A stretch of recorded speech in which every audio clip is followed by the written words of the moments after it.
for some rugby league action, baby, on this Thursday night footy. Yeah, the boys. Oh, here we go. What's going on here? What's going on here? What's happening here? Sorry. Why would you message me this, Sam, immediately? Why would you do this as I've just started up a stream? Sam, you muppet. He's a muppet, Sam Jenkinson. He really is. He's just distracted the living life out of me. Anyway, guys. Hey, guys, how you going? So down BK Sport. Sam Jenkinson in that chat is an absolute muppet. But anyway, well, let's get into this game because it is a game where, look, it's a bit of a muppet game overall. Yeah, it's not like we're holding our breath in regards to the result on this one because, not fantastic. Not fantastic. But hopefully, it proves us wrong. The West Tigers in 17th position, taking on the Manly Seagulls, who are in 6th position. Hey, there's a lot to play for the Tigers. There's a lot to play. Actually, there's a lot to play for both these teams, but it's not getting it going, you know what I'm saying? It's firing up as it should be, but we're going to fire it up here for a big one. So obviously, guys, hit that thumbs up button and subscribe if you're new around here, and let's get ready to rock and roll here for Thursday night footy. Now, the Tigers, like I said, 17th position, dead last, but then again, you're not surprised by that because they are always in dead last. Yeah, no, I cannot remember the last time they weren't in dead last. Oh, wait, no, that was just about 2 months ago. That was when my team was, yeah, we lost them. But don't worry, we're not finishing there. But yes, the Tigers in 17th position, $5.75 underdogs to the Manly Seagulls, who are $1.13 favourites and in 6th position, still playing for a top 4 spot. They are pretty much guaranteed. Actually, no, they're guaranteed finals now because the Dolphins lost. So they are actually guaranteed to be in the finals. But it's just about now seeing if they get a home final or not. Now, obviously, this game is at... Oh, it's at Leichhardt Oval. I thought this was at Campbelltown. Gee whiz, let me change the background. I'm at the wrong stadium. We have entered the wrong stadium here, ladies and gentlemen. Now we are in the correct stadium. But it doesn't look like it. Now we're at the correct stadium. See, I was just testing you. So we are at Leichhardt now, not at Campbelltown. Now, the ins here for the Tigers, Junior Tupou, Latu Fainu, Solomon Alamalo, and Tim Johansson. With the outs being Adam Dwyer, Luke Laulali'i, Ruben Porter, and Talon De Silva. You got the fullback of Heath Mason. Wingers, Solomon Alamalo and Charlie Staines. Centres of Solomon Fa'atape and Junior Tupou. The 5'8" is Lachlan Galvin. Halfback is Aiden Caesar. Front row forwards of Stefano Uktukamanu and David Clemmer with Apisai Korowisau as the hooker and captain. Back row is Alex Seyfarth and Samuela Fainu. And 13 is Isaiah Papali'i. Actually crazy to think two of their best forwards are leaving. The two of their best forwards are leaving at the end of this year, and Isaiah Papali'i to Panthers and Utukamanu to the Melbourne Storm as well. I think Clemmer's going as well because he's getting on now. So they're realistically left with Alex Seyfarth and Fainu and Korowisau. So Korowisau, great. Otherwise, but Fainu's still young. Interchange, Latu Fainu, Sione Fainu, Whenua Pole, and Alex Tual, with the 18th minute replacement being Tim Johansson. Look, overall, this Tigers team is kind of what you would expect from their positioning. They are just a little bit all over shop, is what I would say. I wouldn't be relying too heavily on this Tigers team, to be completely honest with you. However, anything can happen. It is Leichhardt Oval. Apparently, Manly have not beaten them there since the Titans were only 8 days old in 2007. So the Tigers have a good record against Manly at Leichhardt. But with that being said, they are not great. Manly Seagulls, Corey Waddell comes in with Tommy Talau going out. The fullback is Tom Trebojevic, with the wingers being Jason Saab and Lehigh Hopewade. Centers of Totau Kuala and Ruben Garrick. The 5'8" is Luke Brooks. Halfback is Daly Cherry Evans, who is the captain. Front row forwards of Taniela Paseka and Josh Aloye. 9 is Lachlan Croker. Back row of Homoli, Olakawatu, and Ben Trebojevic, with 13 being Jake Bojevic.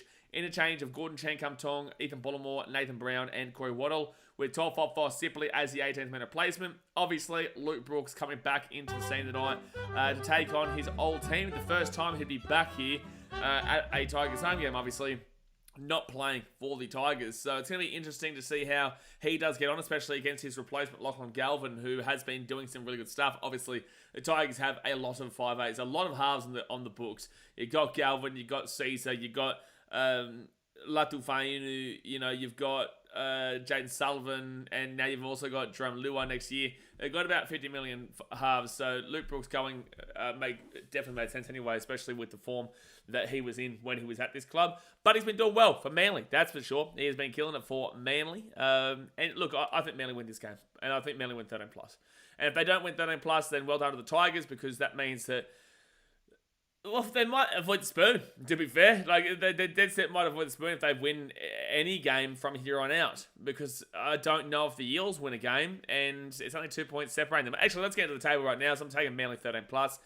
If the Tigers lose this game, womp womp, they're in last place. It's not surprising. Their points differential right now is minus 261. And they're on 14 points. The Eels, their points differential is minus 187. These two are in a hot race to that spoon. Really red hot. The Eels are on 16 points, however. So, and the points differential is 80 odd better than theirs. Or maybe 70 odd better than theirs, whatever. Point matter is that the Tigers just need to not lose this game by a big margin, right? Because the Spoon Bowl is on in round 27. If the Tigers can keep it maintainable, and hope that the Eels get flogged once or twice in the next couple of weeks before they do play the Tigers, and then Tigers obviously go and beat them. So the Tigers, their season is completely going to come down to the line on that last game against the Eels, but they've got to fix that points differential, to be fair, by not losing by big margins and hoping the Eels do. And that's it. The Tigers, like, if they won this game by 50 and the Eels lost the Broncos by 50 tomorrow, then sure, the Tigers go into 16th and the Eels go last. That's not going to be happening, though. So, yeah, the highest they're going to finish this week is 17th, and the lowest they'll be is, 17th. On the other side, Manly Seagulls, they're in 6th position on 31 points. Like I said, they are guaranteed for the finals at this point. Who cares about the points differential? Because no other team has a draw that's in the same range. If Manly were to win this game, they would again go back above the Dogs. The Dogs and Manly doing a nice little 1-2, 1-2, 1-2 this season. Now, that's the highest they can go, into 5th position, and they'd be on 33 points, which is 1 point behind the Sharks and the Roosters, and 3 points behind the Panthers. Basically, the Panthers are desperate that the Titans win this week, and also the Roosters are desperate that somebody beats the Panthers. Those two teams have both been going with the Titans at some point this last 3 weeks. Lovely being the team that those two teams get to play in the last 3 weeks. So, yeah, Manly, the highest they can finish this weekend is 5th, but they would have to rely on the Bulldogs losing to the Warriors in Sean Johnson's last home game ever tomorrow night, which is going to be a big stream. So, I'm looking forward to that one. Probably one of the games I'm looking forward to the most this weekend, besides, obviously, my Titans. If Manly lose this game, however, then the Cowboys have a bye, so they will go above them. So Manly will go to 7th out of the home final. The Dragons are on 28 on 8th. And the Dolphins, who are the only other contenders as well, on 26 and 9th. So the Manly Seagulls, the lowest they can finish is in 7th. But if they lose this game, they will go to 7th because the Cowboys will have the bye. But the Cowboys do play the Storm, I think, next week. So that will be a bit of a beneficial there for Manly, depending on if the Storm do rest players, which they've alluded to doing. So there's really not much overall here to change. Like, realistically, guys, we are at that point of the season where the ladder is kind of set. Like, it is really at that point where they're just jostling for which position in the 8 rather than if they're going to make the 8 or if they're going to get the minor premiership or if, these things. It's not big things that are happening, right? Because, again, the top 8 is pretty much set. I guess if the Dolphins beat the Storm or whatever this weekend, then we'd be saying, okay, yeah, but I just can't see that happening. So there you go, guys. There you go. There's your little analytical mumbo jumbo. There's your little analytical mumbo jumbo there for the round, or for this game. Obviously, hit that thumbs up button, subscribe. We will be here for both games tomorrow night, which are Broncos Eels at the 8 p.m. game, and the 6 p.m. game is a game I'm looking forward to in the Warriors versus the Bulldogs. Not because of the ladder implications. I could not really care less about that because there's not much. But even though the Warriors would go above the Titans with a win, I would love to see the Warriors get a win for SJ. I would love to see it because I think he's had a bit of a hard knock this year with Warriors fans really going for the jugular of a club legend. And yeah, I would really like to see him go out with a bang. But the Doggies obviously are playing pretty well this year. But there you go, guys. Let's get to the chat. Let's see what Muppetry is happening. Oh, well, gee whiz. All right. Well, Olivia Reed with the $8 donation. It's another day, another dono. Excited to listen to the new podcast. Maybe send a little message this week. Oh, that's right. So we only were able to do, so this week, obviously there was a lot of talking, right? Because obviously our women's team lost, and also the men's team lost as well. So there was a lot of conversation that myself and Clarky had on the podcast that was surrounding the two teams, obviously. And then obviously preview and whatnot. So there was we were only able to listen to 2 voice messages. But if that voice message that you sent in, because I did see your name there, whatever. I did see your name. So if that voice message relates to next week as well, like it doesn't have a specific time frame on it, then putting it on next week is fine as well. But yeah, it's hard. Like I said on the podcast last week, when you're losing, you actually have more to talk about than when you're winning. Because when you're winning, there's not much to change and not much to really kind of complain about or to delve deep into, right? But when you're losing, there is so much to delve deep into and conversate about, and yeah, it's full on. So yeah, it'll be interesting to obviously have a listen to the podcast. But next week will probably be more frontline messages. Hopefully we win, and then there'll be more ability for that. Because again, you don't have to speak so in depth about things that you don't necessarily agree with. But I appreciate you for the $8 donation. And hopefully we get that message in next week. Flurry with the 5 gifted memberships. Get around your Flurry, Camp Brody, The Truth, Lowering a Towel, JJ, and Not Has TV. All gifted memberships. Thank you very much, Flurry. And I can tell you right now, it is definitely starting to get warmer because I am, like I had my sauna today, and I was actually at the beach before. Had a sauna, had an ice bath, had a leg compressor, and I'm here. I'm ready to rock and roll, and I'm sweating. So yes, I would really appreciate if someone could slow down. Like, I want someone to come, but, like, slow down a little bit because I might have to start putting the fan on soon. Gee whiz. I might have to start putting the fan on. We're not used to this here. Olivia said that's right about the stream last week. Let's move this one down a little bit. There we go. Canberra says, hey, South, we're dead. Last for a bit there. Let's not forget that. We won't forget that. No, we don't forget that, Camp Brody. But we don't mention that because do you want to know how they left last place, Camp Brody? Would you like to know how they left last, Camp Brody? So Camp Brody, for context, people, is a Titans fan. So I don't think I wanted to mention that again because we had to mention the Tigers one, but I didn't want to also mention the Rabbitohs one that happened a week beforehand. But you can be the one that people thank for that one now. Thank you, Camp Brody, for reminding us about the Titans Rabbitohs game the week before the Tigers game. Very fun time of this season. Nate J, I'd say I smell an upset. Oh, for gosh sake, Nate J. For gosh sake. Here we go again, lads. Here we go again with Nate J. The upset's coming, apparently. The upset's coming. I'd say I smell an upset, but who am I kidding? I'll chuck $1 on just in case anything can happen in Town. You know what? There you go, mate. Good luck to you. You know what I'm saying? Good luck to you. Sense of rude bastard. No, it makes sense, Jay. It does definitely make sense. Stands are really bright. Ooh, I don't know about that one with Jay. Don't know about that one. No, he's a smart cookie. He can see through trolls way better than I can, that's for sure. Sam says shit stands for a hattie. I'm thinking Jason Saab might score a hat trick at the first 3 tries. Isn't there like some betting option where you can bet on someone scoring the first 3 tries? Surely he's a bolter. Surely it's a guarantee. Who's on his wing? Surely he'll be able to out-jump or just outpace whoever he's on. He'd be going against Charlie Staines. Mate, get on Jason Saab to score 74 tries tonight. 74. Chris Luffy's going to score 90 on the weekend, so it doesn't matter about that. But 74 tries with Jason Saab tonight. Aggress says, who is Ron Coote? I'm timing you out.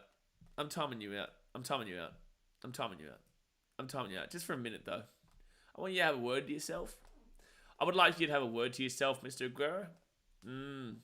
Have a word to yourself and not knowing who Mr. Ronnie Coote is. Ronnie Coote is an absolute legend of the game. If you partook in the BKR Sports series that I do every single off-season, where I get another content creator on, we do a draft with their NRL team and see who can piece together the best NRL team, you would know Ronnie Coote came up in the Rabbitohs draft. Ronnie Coote came up in the Roosters draft. You would know he's one of the greatest players of all time. So have a word to yourself for the next maybe 20 seconds, I think you timed out for. Unbelievable. I'm so glad he got it as well. I think Cameron Smith will absolutely get it eventually, and I know that Darren Lockyer will probably be the next one to get it. I do think that I understand why people are like Peter Sterling and Brett Kenny. because those guys did absolutely dominate their era, but I don't think they're going to get in. I don't think so. I think that they will lock off kind of the pre-90s. Like anything before the 90s, I think is done. Because if they've already started to consider saying that heavy favourites for it is between like Coote and Lockie and Cameron Smith, that's too new age. So right now, you're getting to a point where you've gone past those Peter Sterlings and Brett Kennys and whatnot, and you're now getting... I think Andrew Johnson's put in way too soon, mind you, which is another reason why I didn't agree with Cameron Smith to get, even put up there just yet. But yeah, I think that now you're going to start to get to those guys like like your Jonathan Thurston's and whatnot, who will start to get nominated as well. Because Thurston deserves to be nominated. Does he get it? I don't know, but probably I'd say he probably does. But this isn't like they don't just select everybody, and yeah, I think people were really not giving Ron Coote enough of the credit to say that he should have been the heavy favourite, which is what I said. I said that he deserves it the most. Magapaka says, I hope the Warriors give SJ a barbecue after his last game. Yeah, well, the Tigers are known for that. Yeah. Ron Coote is Lachlan Coote's dad. Thank you, Sam, for that one. Thank you, mate. Thank you. Broggy Sports, hello. Get around his son. Oh, that's skipped down here. Brendan says, do you think the Sharks will beat the Dragons? Yes, I do think the Sharks beat the Dragons. I am not impressed by the Dragons. It's like Dragons fans expect me to just be super impressed because they beat the Titans. Mate, I tell you right now, honestly, this Tigers team... Oh, wait, the Tigers did beat the Titans. You know what I'm saying? Like that Titans team was awful on the day. The wind was very strong in Wollongong, mind you. Like, if you listen to the podcast, I explain this, but... I do give credit to the fact that that stadium is a hard place to play at, especially for the away teams, because the wind can really get it going. Look at that second try for the Dragons, for example. Most unlucky try I've ever seen in my life against the Titans. Luckiest for the Dragons. But overall, mate, like, I'm not impressed by the Dragons whatsoever. And I've said this for about a month and a half. Whoever made 8th spot, or even tops from 7, 8, whoever gets in those final 2 spots is 8 and 7, they get knocked out first week. Unless it's Manly. I think Cowboys will get knocked out first week if they're in 7. But if Manly go into 7th position, then I can't see them getting knocked out. I think they would beat the Cowboys in North Queensland. I do. But I think that, yeah, if you come 7th and if you're the Cowboys, Dragons, or Dolphins, you're getting knocked out very, very quickly. Like, very, very, very quickly. But then again, I'll be called a hater of one of those teams. So that's what you get when you say what you actually genuinely believe. Sports Sense, I'm going to Mount Smart tomorrow. Well, good luck. It should be a good one. I love Mount Smart. I really enjoyed my time there this year. Didn't want to say. Yeah?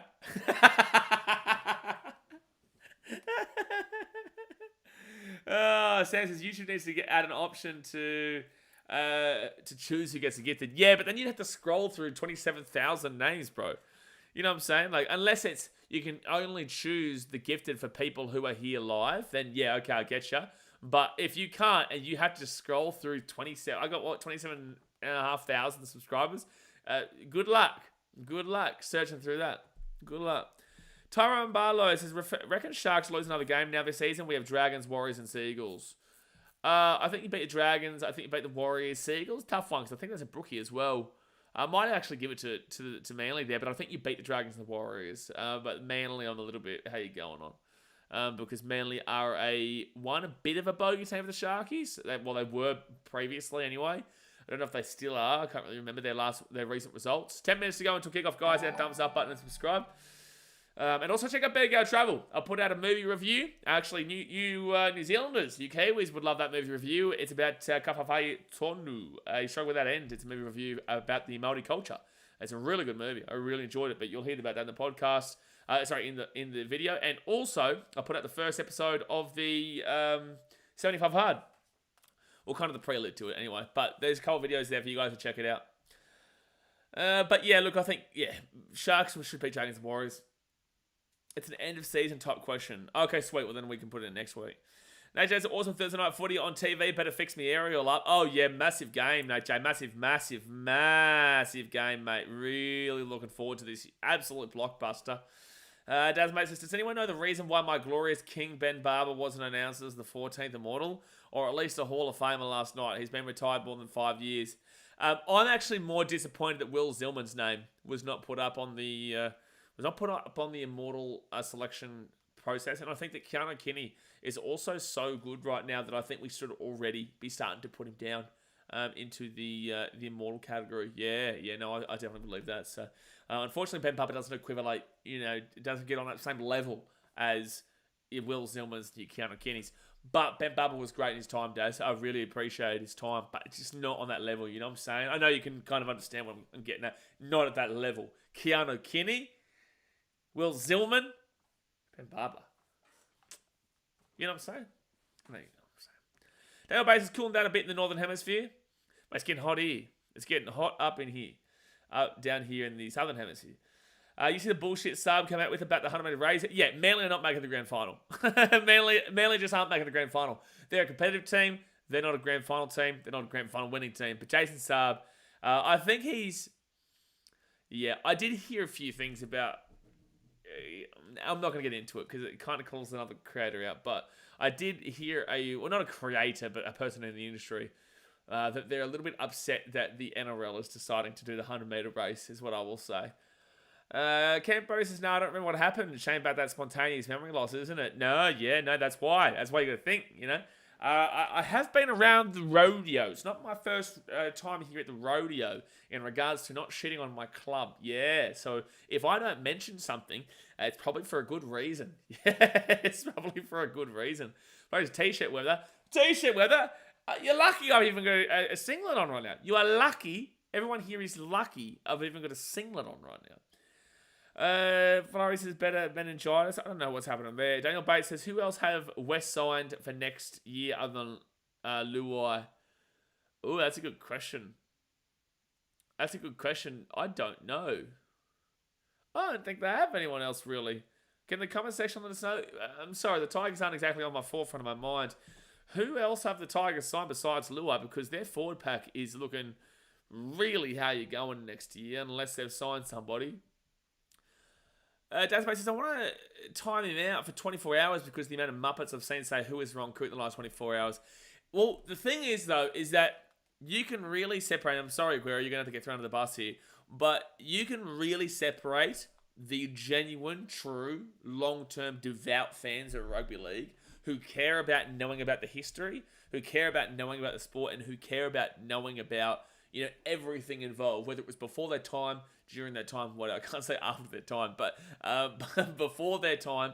I know of players playing in 1908. I know players who played in the 10s, the 20s, the 30s, the 40s, the 50s, the 60s, the 70s, the 80s, the 90s, 2000s, 2010s, and now. So, and that's not me saying that I'm a better fan than anybody else, but it does mean that I put more effort and emphasis into acknowledging the history of the game compared to a lot of other people. And there are a lot of people like me out there, and there should be, and it's not, Ron Coote shouldn't be a tough one. Ron Coote shouldn't be one that people are like, who? You're not deep enough involved into the game if you don't know who Ron Coote was, who won 4 premierships with, was it the Roosters, and 2 premierships with Rabbitohs, or was it the other way around? Either way, he was a big reason in regards to that rivalry getting really red hot. Again, anyway. But yeah, look, overall, if you want to find out more about the history of the game and players in the game, I can tell you there's a good series on my channel, which is where we take on a content creator from another team, whether it be Newcastle, Storm is a difficult one, but, Rabbitohs, Roosters, all these guys. Rabbitohs did with Cast Patrol, Roosters I did with Hainsey. I've done Sharkies with Guru. You're seeing guys like Jack Gibson. You're seeing Andrew Eddinghausen, fantastic legends of the game there. Jack Gibson obviously coached Parramatta to multiple premierships in the 80s and whatnot. You go back and you look at Eric Grove Jr., Eric Grove Sr., either or, Peter Sterling, Brett Kenny, Ken Irvine for Manly. Who's the one I'm thinking about? The fullback. I can't think of the fullback there for the Eels at the time in the 80s and whatnot, but they had a great team. They just had a absolutely fantastic team. Go out to other teams that other people wouldn't be thinking about. Manly have some absolute stars. Most people go and think of Anthony Watmo and all that type of stuff, and Stevie Menzies, who are massive. But, you go back to, Ian Roberts. He was an absolute monster for that club and also for the Bunnies, actually. Toovs, Desi Hasler, all those guys back in Manly days. I tell you what, it's actually really fun to do, to go back through history and see all the players that have played for your club. So, look, I think that it's a good thing that you should. It's actually quite good for you to watch those draft series. Laurie in your house says, hi Blaze, Jay, Dad's mate, Sam, admins, thanks for the membership, Flurry, Titans and Wires 2025, babe. Exactly right, fire it up. I will be in Vegas, Laurie. I will be in Vegas, and the Sharkies are playing the Panthers. So I'll go for the Sharks with my mum. But the Warriors are playing the Raiders, so I'll get around the Wires. I'll be getting around the Wires in that vlog. Get around it. I will be in Vegas for it. Agro says, Tim Glasby deserves the next Immortal. You're a Muppet. You didn't even know who Ron Coote was. Dad's mate says, Coote should have gotten the Immortal status in 1981. Coote should have absolutely been an Immortal before Andrew Johns. Andrew Johns deserves to be an Immortal, but there's a time for it. There is a time for it. Dasmo says, piss this stupid heart off YouTube. I don't have it, man. They got rid of it for me. They got rid of it for Jay as well. I sort of mentioned it the other week. 5 minutes to go until kickoff, guys. Hit that thumbs up button and subscribe. Daniel Bay says, they should have backs and forwards Immortals. I definitely nominate Inglis in the backs. Oh. Inglis did dominate. Okay, Inglis did dominate. Does he... No, I think the Immortals is fine as it is. I think the Hall of... he deserves to get in the Hall of Fame for sure. Inglis did dominate, but, he's also a part of that same time as Cameron Smith, Cooper Cronk, Jonathan Thurston. All these guys in real pinpoint positions. I don't know. He's a really, really difficult one. He is on the literal barrier. And there's going to be people who say, yeah, 100% Greg Inglis in, and there's going to be people who say, oh, I don't know. And it's a tough one. Entire Dragons 2024 team, staff, coach, etc. should be Immortals. Yeah, you're a Muppet. But in regards to, I'm going to do a draft series. I'm going to do one draft video. I'm going to try and get, the same guys we did before, Rando, Guru, and maybe Clarkey. And I want to do an all-time draft. I should have done it for this Immortals time frame, but we will do that. And I will genuinely say that Greg Inglis should be selected in the centres. So, maybe. I think Greg Inglis will go actually quite early as well in centres. So it probably suggests that he probably should be an Immortal based on that, because the first kind of guys you're going to be looking at going off is there's going to be like a Cameron Smith who goes off. There's going to be Ronnie Coote goes early. There's going to be... I don't think the guys are going to go for Clive Churchill and whatnot, but in the same sense, they're still Immortals. So, I don't know. It's fun to talk about, but... Blake guys, how are you, Blaze? Going well, man. Going fit, firing. Losing a heap of weight and putting on some muscles. So, no, it's good, man. I'm 43 days deep into 75 hard. 43 days deep. Guys, on Twitch, you can pick your want to gift, and there's a search bar for it. Yeah, but Twitch... Are you still on the carnivorous? How's it going? I'm more on a keto. I'm more on a ketovore. So I'm eating really strong meat. And I am still... Actually, Daniel Bay, you should see the video. There's a video right now.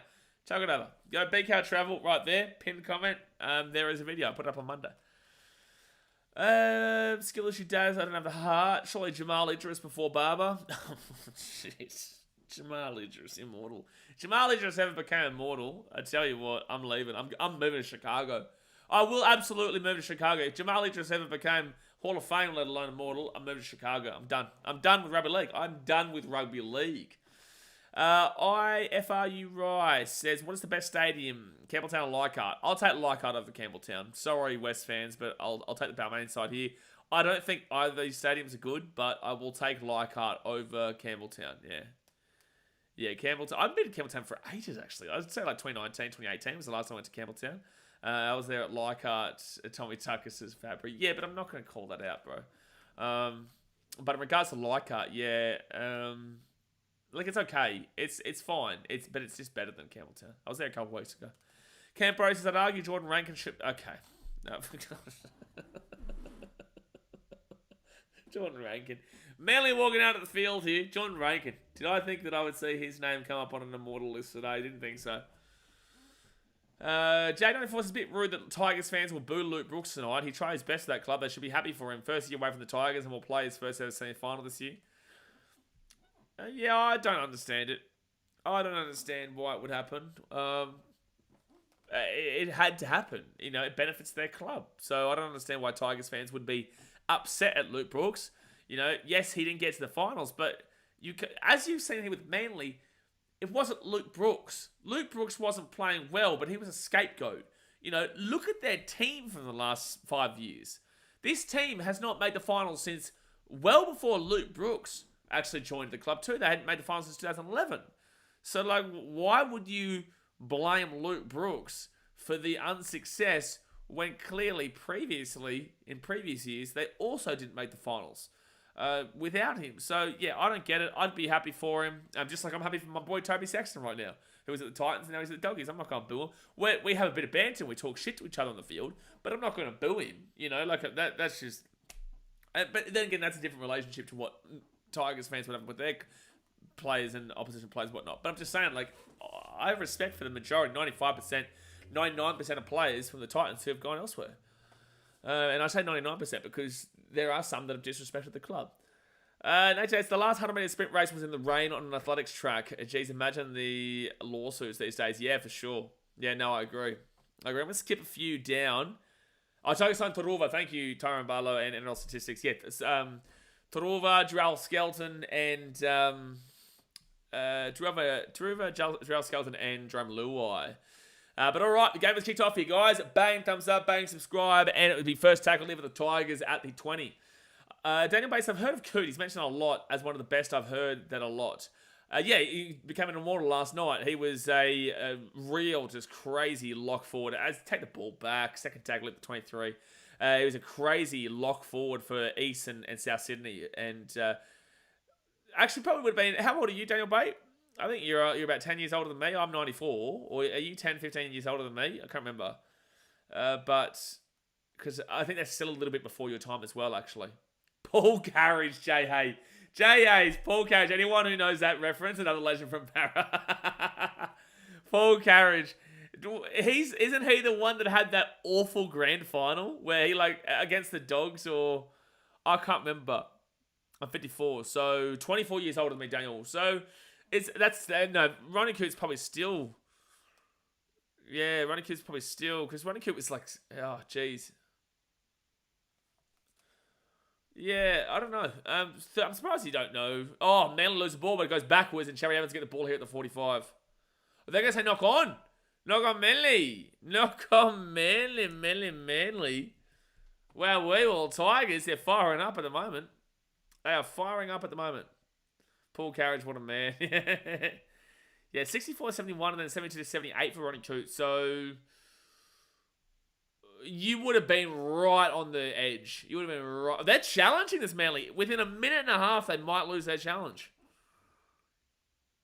I only noticed the game in 1989, so I literally right after. What goes backwards?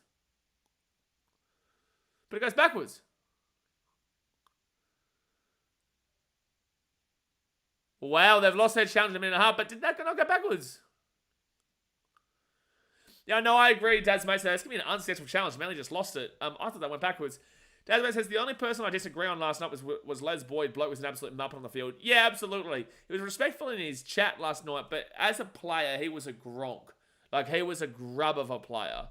I really didn't agree with Les Boyd either, and I do think there are other players that should have been respected over him, but, you know, whatever. I'm not on the committee, but, yeah, when it comes to on the field...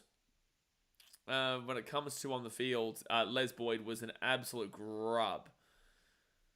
So first tackle here for the Tigers. Again, Manly lost their challenge in the first minute 28 of this game. Slubbers has Chambers next. Immortal! Don't you say Will Chambers' name. Gee whiz.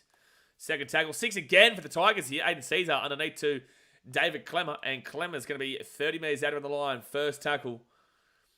First tackle here for the Tigers. Kotoi Sau to Isaiah Papali'i. And Papali'i will be 20 metres out. Second tackle now. Second tackle up beside Kotoi Sau off to Aiden Caesar. Caesar flicks out the back to nobody. And somebody will get it. It will be the Tigers at 22. But that was awful. Golly for 5-5 lower. He had fun while he was at the Titans. I'll tell you that from free. He had fun. Not on the field, but off the field. It's a right on play. Logan Galvin! Oh, Fayunu take it down. 3 metres out, fit tackle. It's actually a really nice pass there from Galvin Fayunu. And luckily, good defense there from Ruben Garrett, which you don't say an unbelievable amount. Galvin kicks it through. Actually, pretty good kick. It bounces off the post! And, I don't think... how have they stopped this? He might have got this, but I don't think he does. This is close because the ball does kind of go down and then up, but I don't know if he gets the ball. I don't know. So that's a great kick from Lachlan Galvin.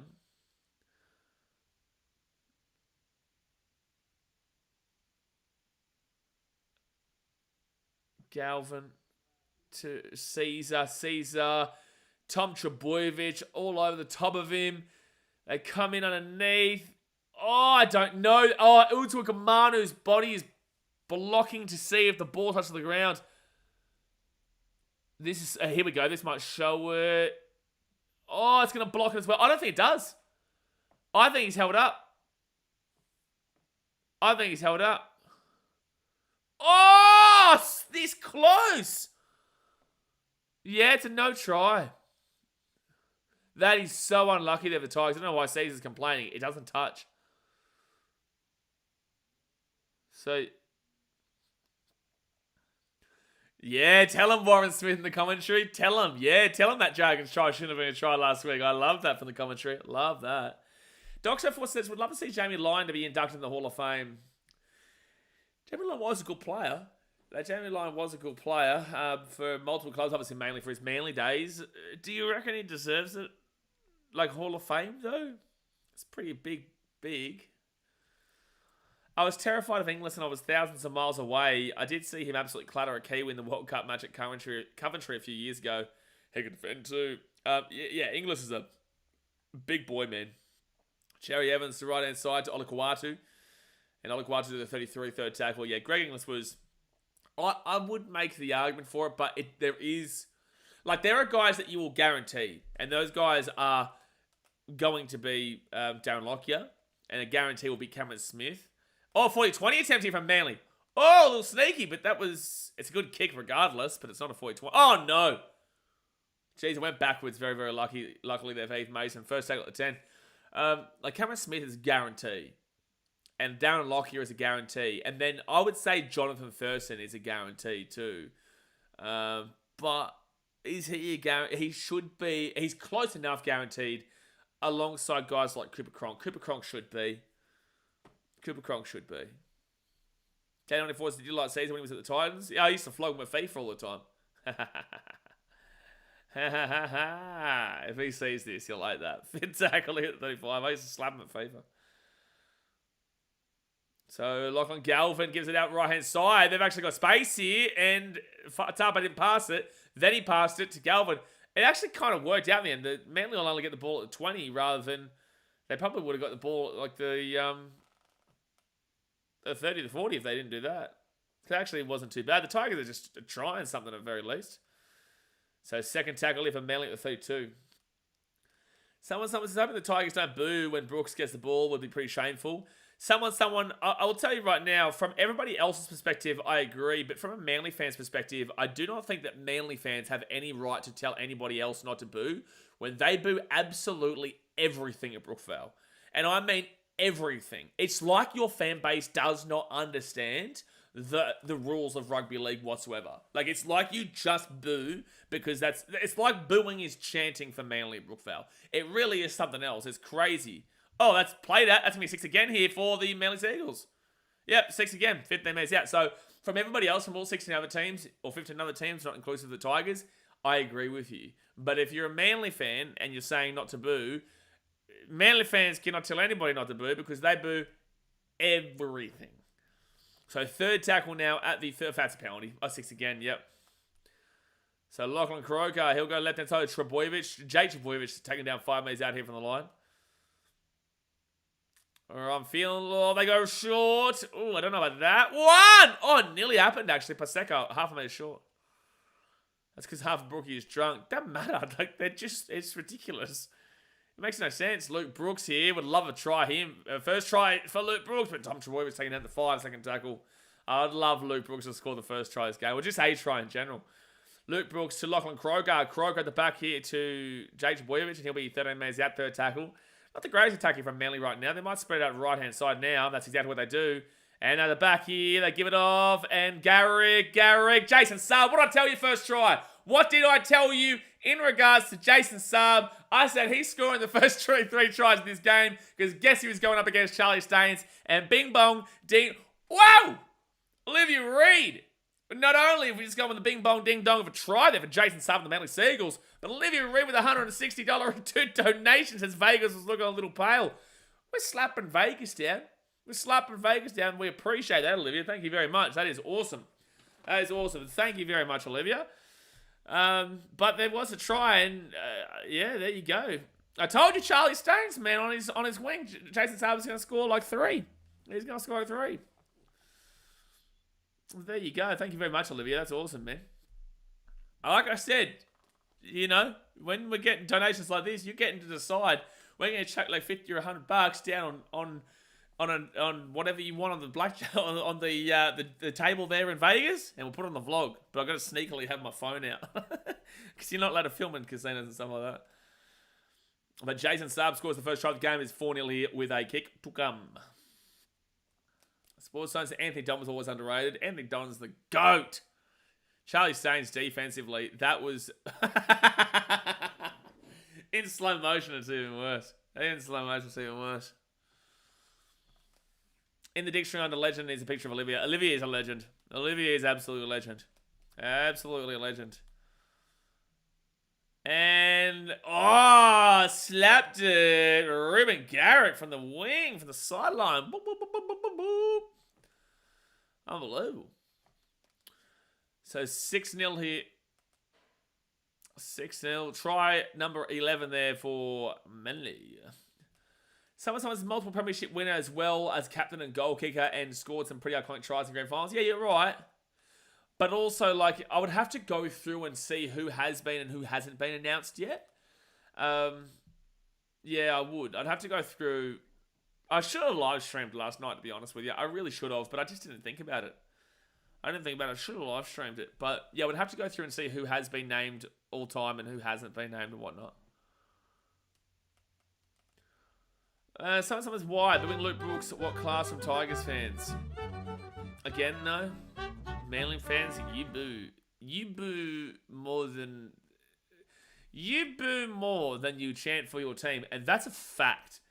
that is a legitimate, literal fact that your team boos more for the opposition than they actually chant for their team. Because I chant at Brookvale for the first 20 minutes until we started getting a slap up. Left hand side of Luke Brooks. Luke Brooks gives it out to Tocha Kuala, and it'll be at the 45. Sam wants to relegate this way. Booing Eels and Manly go hand in hand. Oh, Heath Mason lets it bounce. And, oh, jeez, that's going to be a dropout. Yeah, he tried to let it go for a 7-tackle set, but it will not, and it will be a dropout coming up here from the Tigers to Manly. Yeah, a bit of an ordinary kick there from Cheza. Oh, no, great kick from Cheza in the end. Sorry, I heard Kronk say ordinary kick, but it actually ended up being great. Why did they swap shit Staines to the left wing? Sam, have you gone and bet on Charlie Staines to score a try in this game? Firstly, why? And secondly, why? Jason Saab will slaughter him today. That's out in the full. That is out in the full. So that is a penalty for offside. You don't take the 2. Just put him to bed. 10 minutes gone here, guys, in the first half. Hit that like button and subscribe. They boo more than a ghost on Halloween. Oh, jeez, that's bad, Brody. Jeez, that's bad, Brody. But we'll take it. We'll take it, mate. I'm going out to Vegas start of October for a week. Got a wedding out there. Got a wedding in Vegas. Gee whiz. Like, I get like going for a Bucks night or a hens party or whatnot, but that's a penalty for. The ball's gonna go backwards regardless, so don't worry about that.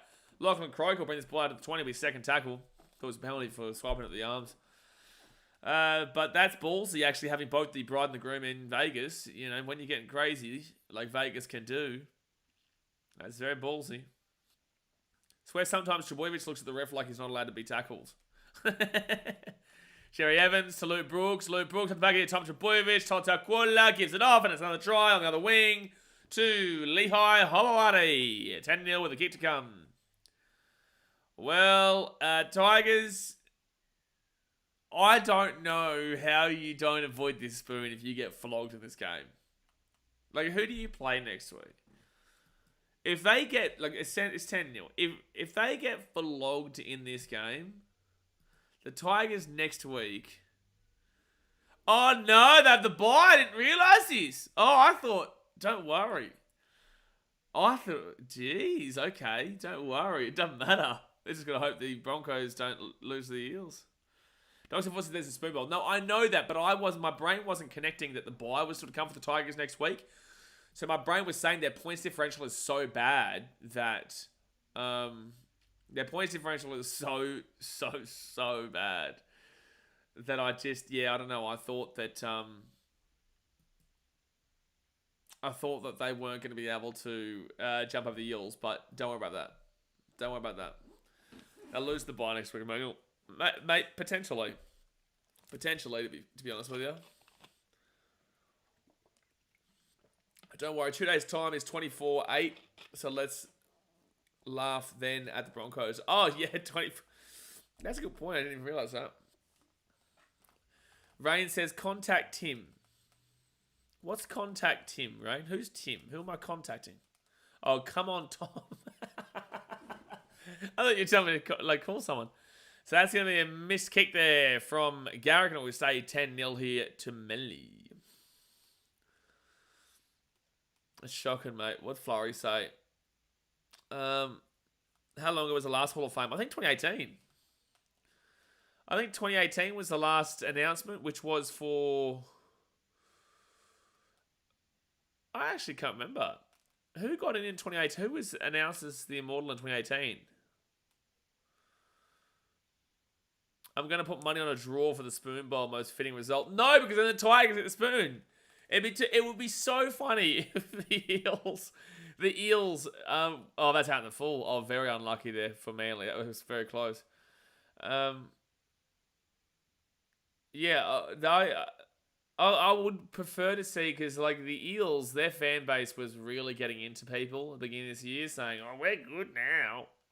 Wow, how dare you!" I actually predicted them to come like 8th or something like that.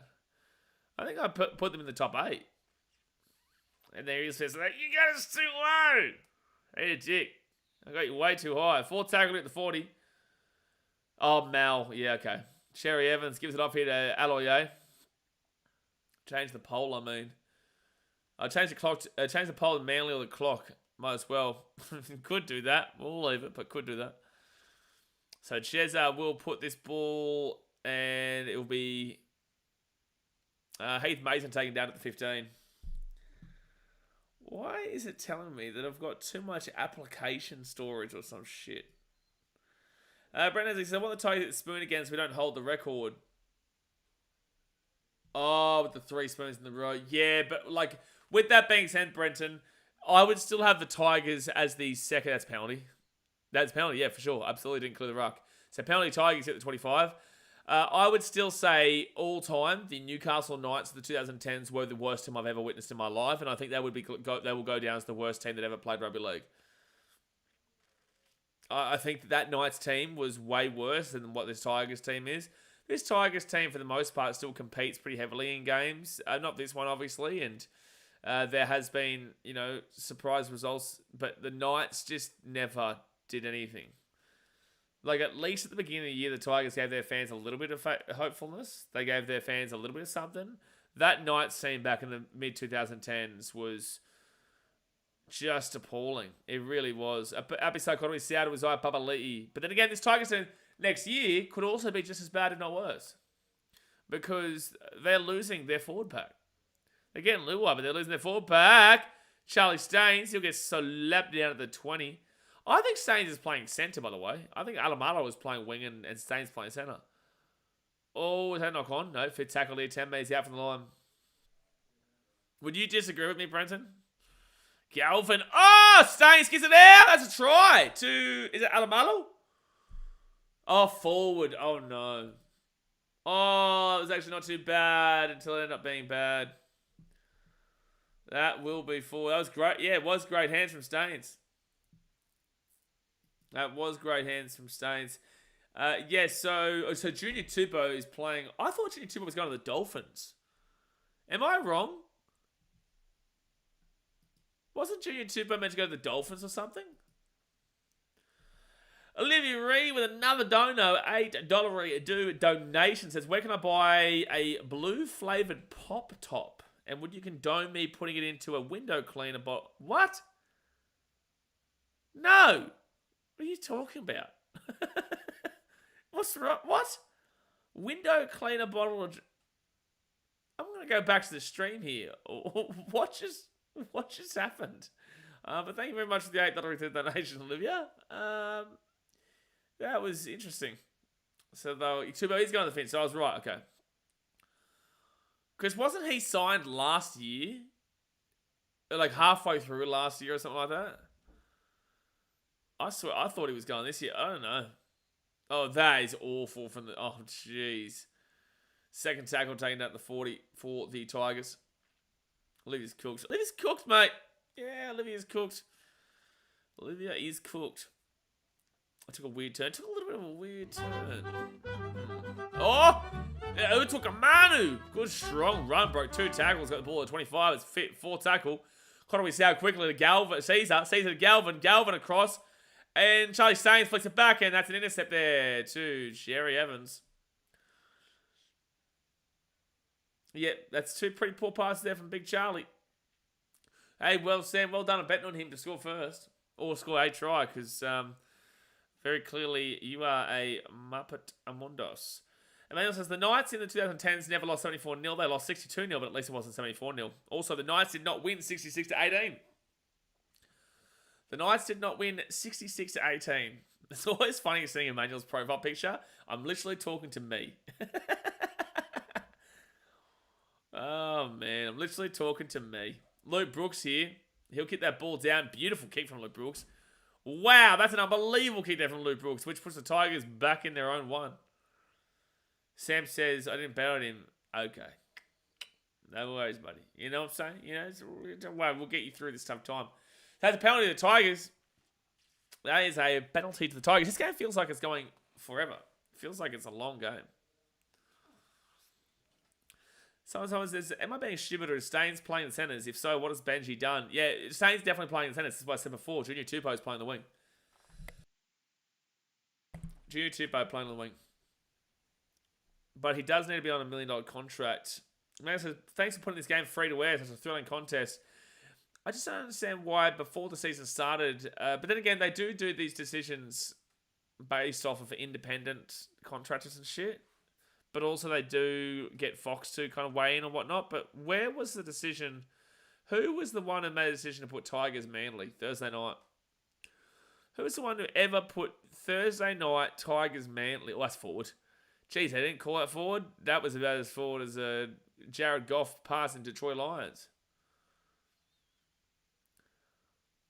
So Tigers happy. So Conway Saddle took a Manu at the back end. Galvin. I'll say the Tigers are attacking relatively strongly to get into the attacking area, but when it comes to actually putting the ball down over the line, it's a bit of an issue. Oh, Manu. I don't know. Manu. He's actually dominating, to be completely honest with you. Fifth tackle now. 3 minutes out of the line. Happy side, Conway Sow kicks it through. Off the post against me. Knock on Manly. Well done. The kicking's not too bad, but all it takes with age of the $15 donation. Big old Broncos fan says, my 10% because I won on the first try. Did you bet on Man City to win last week, Sam says. Well, there you go. I did say to everybody that Jason Saab was going to score a hattie today because I think that he's going to absolutely rip and tear on the side of Charlie Staines and did score the first try of the game. So I appreciate you for the $15 donation.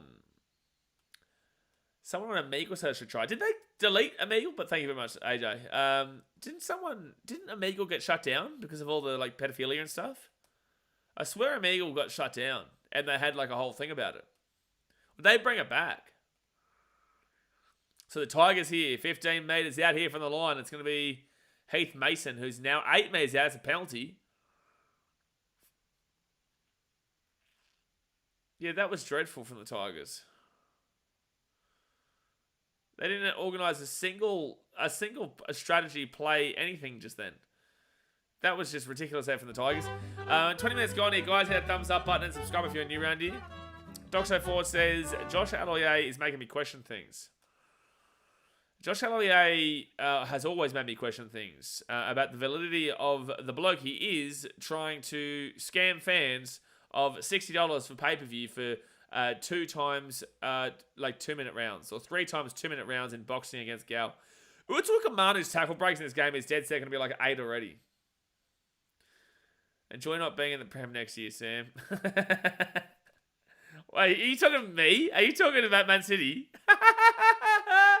Oh, boy, you don't know, do you? You haven't done your research. You haven't done your research, have you, Chelsea? Oh, geez, AJ. Maybe before you talk, maybe you should go Google to see how those little regulations, the 115 charges are going down. But Tigers here, right-hand side, lost the ball. That's a knock on. Oh, I love it. I love it when people talk shit about City and don't realise that right now, we're getting rid of everything.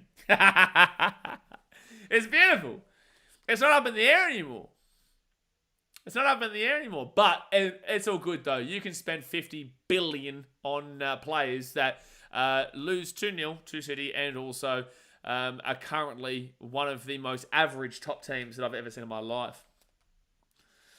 Sports says, no disrespect for your team, but are you concerned about City's 115 charges? Not anymore, baby. Not anymore.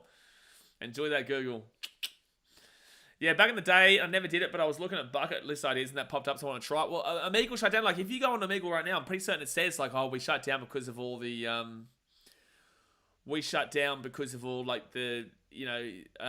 creepy dudes and shit. That was the GOAT website back in the day for a bit of a laugh with your mates and whatnot. But yeah, it ended up being really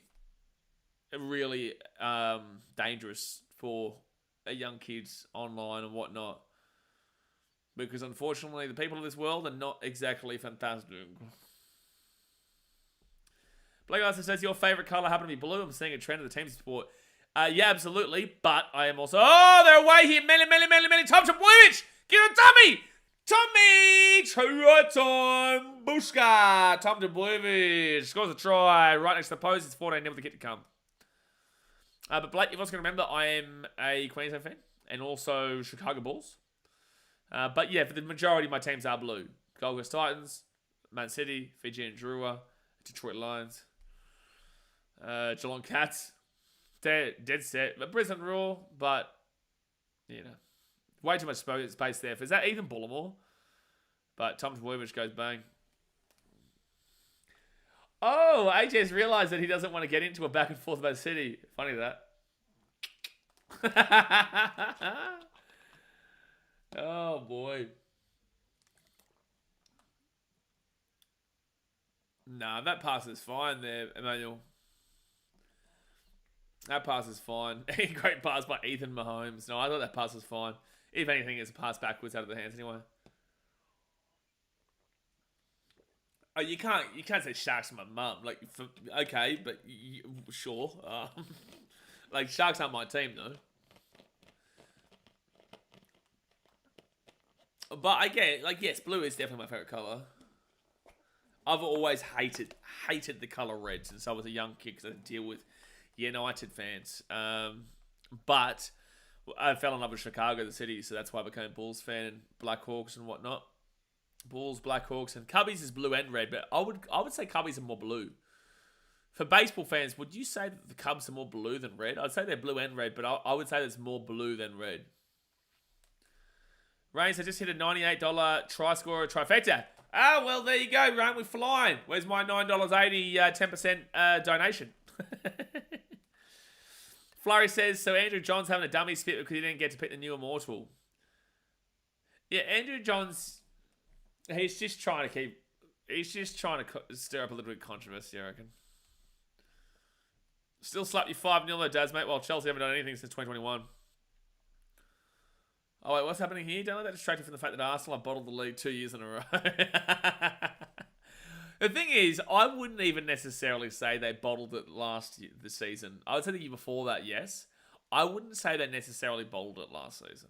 Because, like, look at the points tally we still received. So it's still a high points tally. However, with that being said, Arsenal lost it when they played for a draw at the Etihad. Was it at the Etihad? Or was it at Emirates? I can't remember. Luke Brooks looked inside. Tom Trbojevic goes out to Coiler. Coiler gets it up to Lehigh Habawadi. That's a great try-saving tackle there by Adamalu. That's huge. Comes to our blue jerseys, and blue is the answer. Yeah, but it's just like when you look at the colour of the logo and stuff, it's blue and red. But yes, I agree. Yeah. Ronnie Coop was the immortal they announced last night. Brent Nesley, ex-East and South Sydney legend of the game. Aggressive City win the treble back-to-back with Titans in the comp. Oh, no, I've seen us win the treble. I've seen us win the Champions League. I've seen us win it. You could say quadruple, and I'd still say Titans win the comp, mate. Titans have never won anything, so it's like, of course, I'm going to take the thing that... Like, the only thing that will ever beat the 2011-12 Aguero moment will be Titans win the comp for me. That's the only thing that will ever beat it in regards to actual passion and care factor. So right-hand side, second tackle. Aiden Caesar gives it to Alex Twell. And Twell now, 30 metres out, third tackle. Like, are you going to watch some of the Paralympics? We'll try to. It's not really my kind of deal, and especially with it being so late. Like, if it was on a normal time, then sure, but... I don't really... Like, some of it maybe. Yeah, some of it maybe, but... It's not too... I didn't even watch a great deal of the Olympics, to be fair. Connery Sow. Nice one in the middle. That's six again. There's a try time up in Connery Sow. Bushka! Happy side Connery Sow right up the middle. Has blitzed him, and that's a try time. That is a try time for Appy.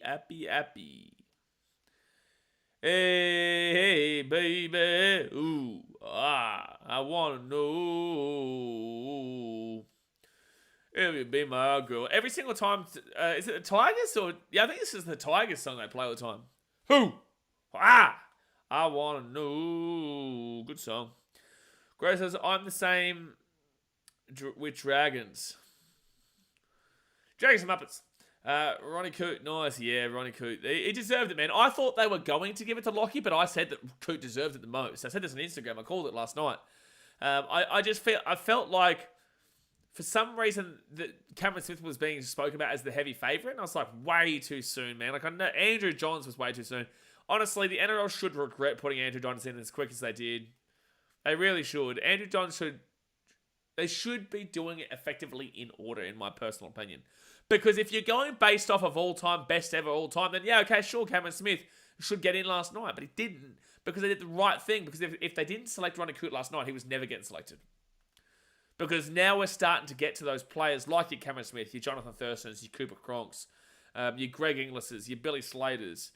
You're getting to these guys like your Will Silmans, your Keanu Kenny's, and you know, it's just not going to happen anymore.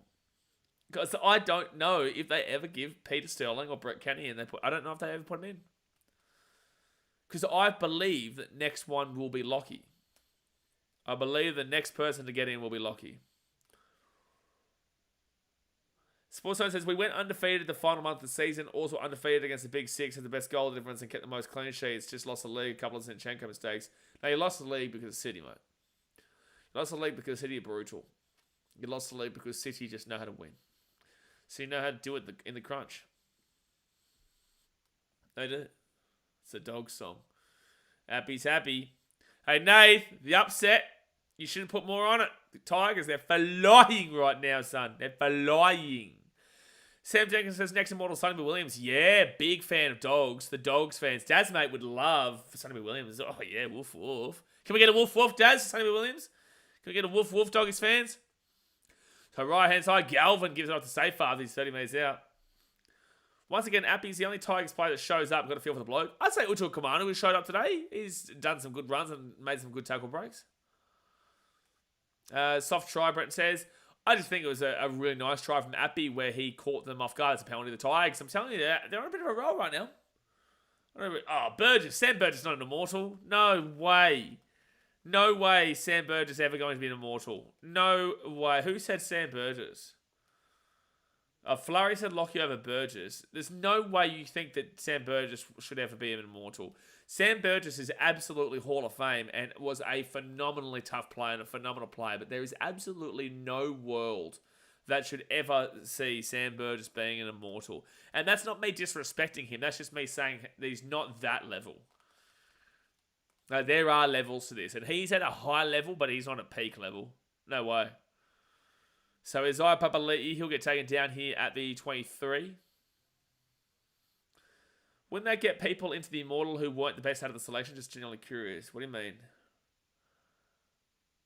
Wouldn't that get people in it? What are you talking about? At BKRmy's out, second tackle. They're 20 metres out to Caesar. Caesar to Galvin. Galvin flicks it to the grass, and Junior Tupou eventually picks it up. But he'll be taken down 5 metres out here from the line. Tigers have been here a bit today, but they just can't seem to do anything with it. Galvin to Papali'i. Papali'i to Cottery South. Cottery South here to Caesar. Caesar out the back of Heath Mason. Heath Mason! I don't know. I can't see it. Are they going to call try? I think they're calling try. Try top of the Tigers. Heath Mason at 10-16 with the kick to come to the Tigers. Then Hall of Fame. Burgess has already got a Hall of Fame. Burgess got in the Hall of Fame yesterday. Hey, baby. Ooh. Ha. I want to know if Nate J only put $1 on, and that's sad. Sad, Nate. You're always backing in the underdog, and you couldn't even back in the underdog tonight. They've got a good record at Manly. The Tigers got a good record against Manly at Leichhardt. The last time Manly beat them at Leichhardt, I think, was like 2007. Great try by Giant Gray, Emmanuel says. I don't know. Does he score that? I don't know. Does he actually score? By the way, 10 minutes to go the first half, guys. Hit the thumbs up button, subscribe. Does he actually get this down? Oh, the camera's just been bamboozled. I thought that's short. The referee has called it as a try, so it'll go as a try. But I'm just saying, I don't know if he actually got that. Out of the two, Lockie or Thurston more deserving of Immortal? Oh, that's a big question.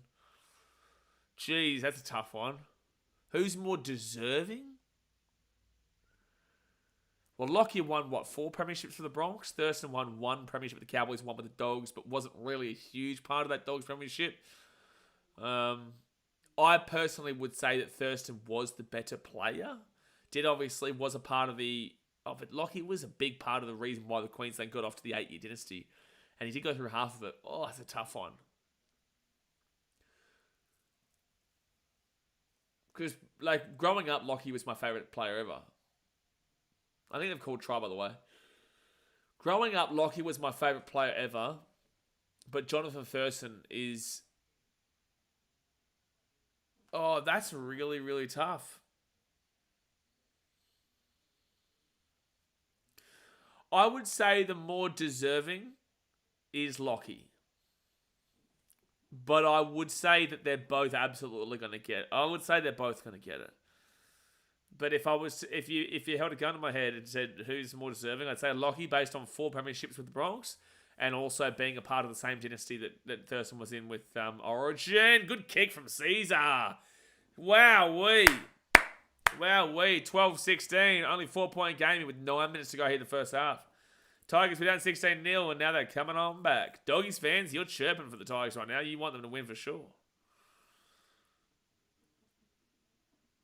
In my opinion, the next Immortal should be the one and only Widdop. You didn't even know Ronnie Coo was. But Brang Cowboys that brought is the word you're looking for, but brought Cowboys their first premiership. Okay. Lockie brought 4 premierships to the Broncos. But with that being said, the Broncos team throughout that time was probably better than the Cowboys team. They had Matty Scott. Yeah, they had, as in Cowboys, they had Matty Scott. Yeah, they had, was that Prime Tamalolo 2015? Jake Granville was great. But, overall, the team then, compared to the Broncos team, where they had, Langer, they had, who else? Gordy Tallis, Petra Sivanasiva, 70 cents a litre. You've got Shane Webke, those boppers, man.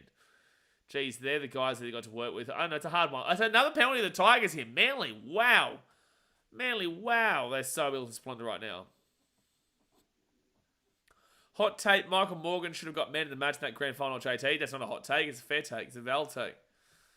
JT wasn't that good in that grand final. And missed the conversion, but got the field goal, which is great. But also, it was a gimme field goal. They're, 20 metres out, right in front. Like, I'm sorry, but that's a guaranteed field goal if you've got at least a half a decent bird on you. And Thurston was one of the... Like, I don't really necessarily like this conversation because I'm kind of having to downplay Thurston when he's absolutely an immortal. But I'm just saying, in comparison to Lockie, I probably would still give it to Lockie. So, first tackle of the Tigers. They're 35 metres out. Could they dead set take the lead here? Aiden Caesar will give it off here to... Oh, geez. Lifting legs nearly. Milford's also... Well, Milford wins the... I think if Ben Hunt doesn't drop that ball, the Broncos go on to win that grand final. They would have gone on to win the grand final. Third tackle now. Either, Milford or Ben Hunt would have won the... would have actually won the Clive Churchill if it wasn't for the fact that Ben Hunt dropped the ball. And they lost. So, fourth tackle, they go right-hand side. The Tigers again in the attack. 8 metres out. This is proof why Manly... Jason Saab, stop saying you're going to be in the grand final. At BKRmy Sow gives it out to Caesar. Caesar puts that ball across. And that's going to be... I think he's been shoved there. Yeah, knock on Tigers. So 7 tackle set for the Manly Seagulls at the 20.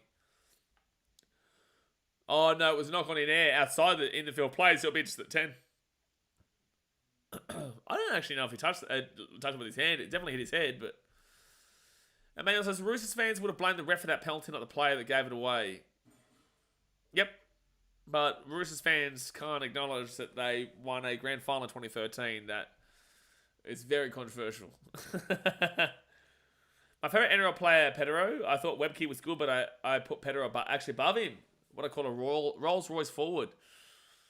Jeez, I don't know. Growing up, man, I was growing up in Brisbane as a young lad. I probably would have gone with Webke, but everyone loved Pedro 70 cents a litre. I love him. Gordy Tallis, though, growing up. What an absolute machine. Luke Brooks with a big kick down to Heath Mason at the 15. And he's going to bring this out to the 35. Hey, Six, I wonder who do you for? Manly or Tigers? Manly win this game. If they don't, then their season for mine is done. Like, they're going to make the 8, but their season is done if they lose this game to the Tigers. Like, it shows that they're not beating the Panthers or a Melbourne Storm. And I know they've beaten good teams this year. I think they've beaten all of Panthers, Melbourne, and Roosters. But like, if they lose this game to the Tigers, it shows their inadequacies. And like right now, I'm very concerned about the Manly going into the finals. Fifth tackle now at the 30. 5 minutes to go first half. Talis, Petro, Webke, and Carroll was a monster. Oh, Tony Carroll. Jeez, could play centre as well, Tone. Left hand side of Galvin. Galvin of 20. Kicks into the corner. Oh! That's going to be 87 tackle set, I think. No, it's just going to be at the 10 to just short of the in goal. Tommy Radonicus next on Mortal Mike always. Dad's mate, I'll always say, I've in the charity match, I have put my bag in Tommy Radonicus' locker every single time. Both charity matches. I'll go straight. I'll get there early to help out with the Sports Head boys. But I go straight and put my bag where Tommy Radonicus' locker was at Lincoln Oval. I love it. So Tommy Trebojevic will get this ball to the 20. By the way, Eels fans, it's squeaky bum time for you. If the Tigers win this game, you're in a big yikes position for that spoon. Like, you're in a massive yikes position for the spoon. But you're just liking the points differential is in your favour. Oh, Nathan Brown gives it out to JT Boyovich. He'll give it out to back here to Luke Brooks. Luke Brooks has lost the... Oh, no. Oh, no. Oh, no. The crowd will enjoy that. Oh, no, Luke Brooks. Oh, that's unfortunate, man. Here come the Tigers, man. Oh, Eels fans, you are shitting bricks. Bulldogs fans, you're riding them home right now. And it's a penalty to the Tigers. I'd take the quick tap. Oh, in the bin, Manly. In the bin. Bullimore. Dude, this game has just completely changed. Manly were dominating them, and now Tigers are dominating Manly. I can't remember the last time Manly put any kind of convincing set together. This is actually a really good game to watch. 4 minutes to go here the first half.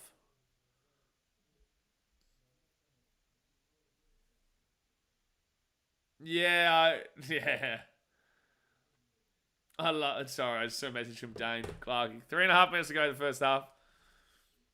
I'm very disappointed I could never see Lockyer play. I'm 16, so I was a bit young when he was playing. Oh, mate, that Eels Broncos game will always be etched into my memory when he kicked that ball into the corner on 80th minute.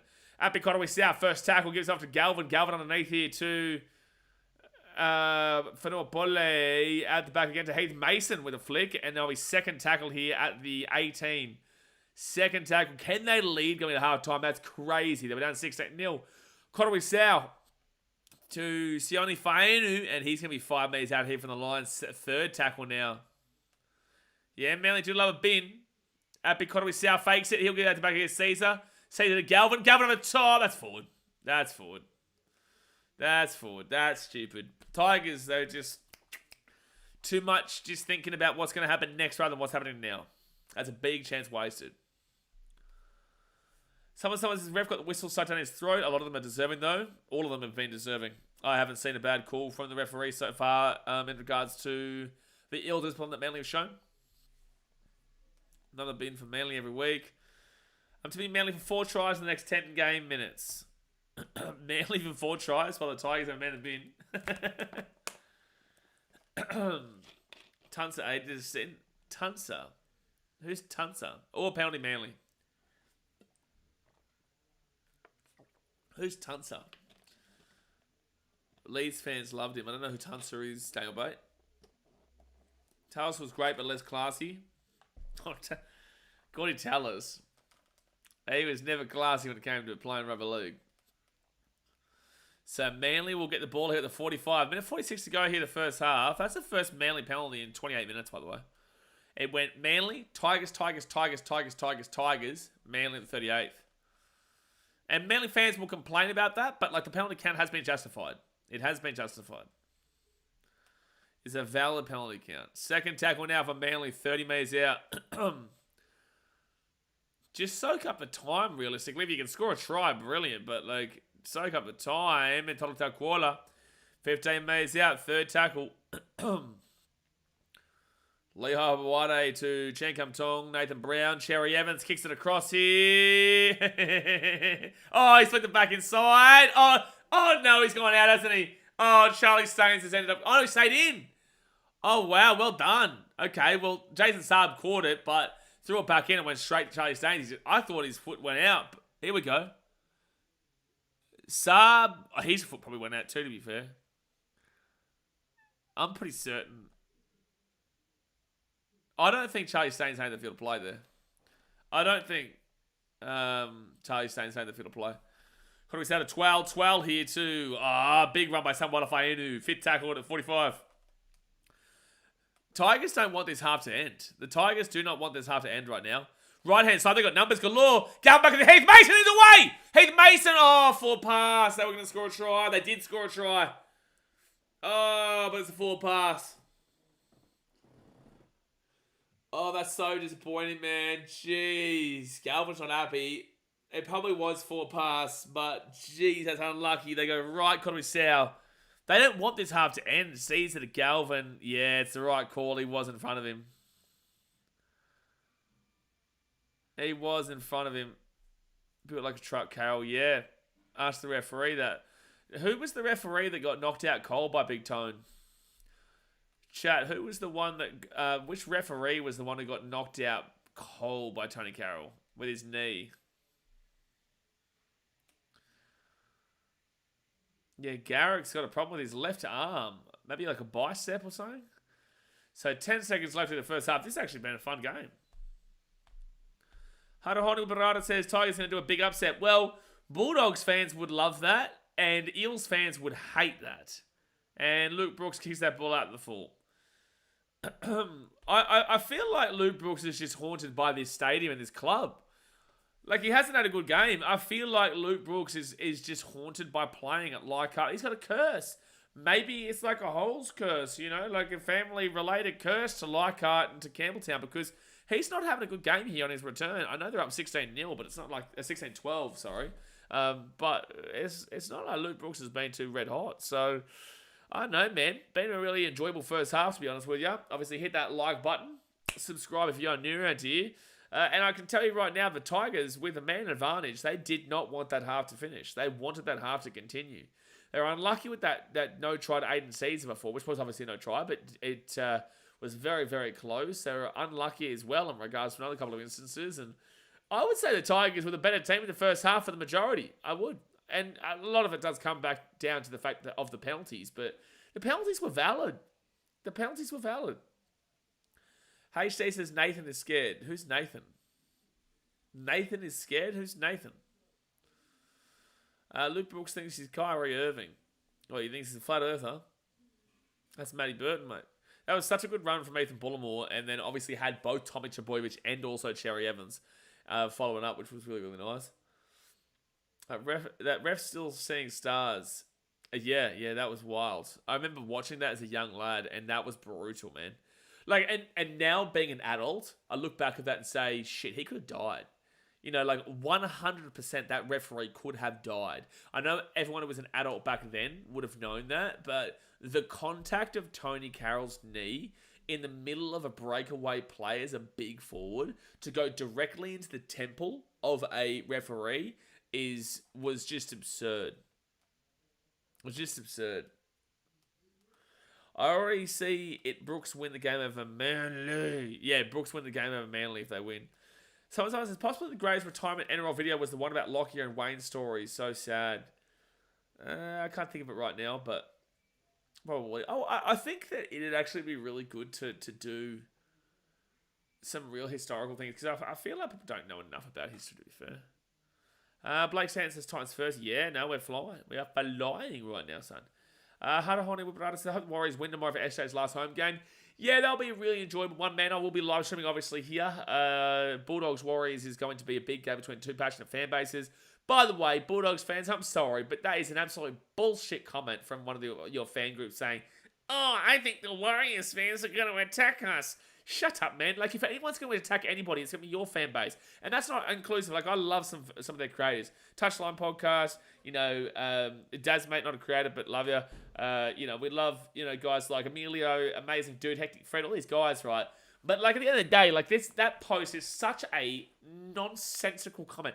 I went to New Zealand on Anzac Day for the first time. I'm normally target number one at every single stadium I go to. When I go to New Zealand, I'm expecting, the Warriors fans are going to be into me. I'm loud, not many people are around, so I'm a very easy target, blah, blah, blah, blah. We go on to win that game for our first win of the season. And the Warriors fans, they had fun with me. They were cheering. Everyone's getting around it, having a bit of banter, whatnot. It was a brilliant atmosphere. There was not a single person that was antagonistic or wanted to fight me whatsoever. So, like, if you're talking about New Zealand fans in the Gold Coast or in Australia and whatnot, I can tell you right now that a lot of them are cucks, and they do want to fight, and they do actually are quite aggressive. But in New Zealand, it is quite bullshit, because they are fantastic over there.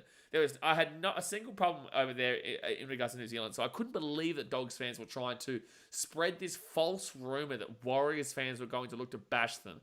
When I can tell you right now that the knowledge of that is usually coming from that club rather than the Warriors.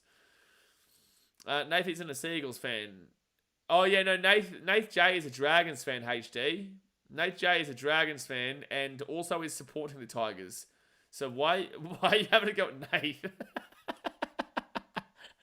why are we having a good... HD. Nath J is a Dragons fan. Oh, yeah, he's just told you. Nath J is a Dragons fan and he's going for the Tigers in this game. If anyone's, like, Nate J is the biggest Titans fan on the planet Sunday, because guess what? We're the underdogs. But Nate is scared. Nate is scared. He's scared. He's not scared of what you're talking about, but he's just a scared bloke in general. But I'm looking forward to that game tomorrow. We'll be live streaming it. It's going to be a fantastic game between the Dogs and Wires. But yeah, I would like to see them win it for SJ. I don't know if that happens, but it would be great to see them win that for SJ in his last ever home game.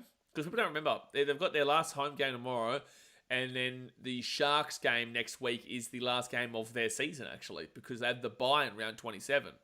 So the Warriors only have 2 rounds to go. And next week they play in Cronulla. So this is their last home game tomorrow. Warrior Hargroves and Spencer Lenny were brilliant.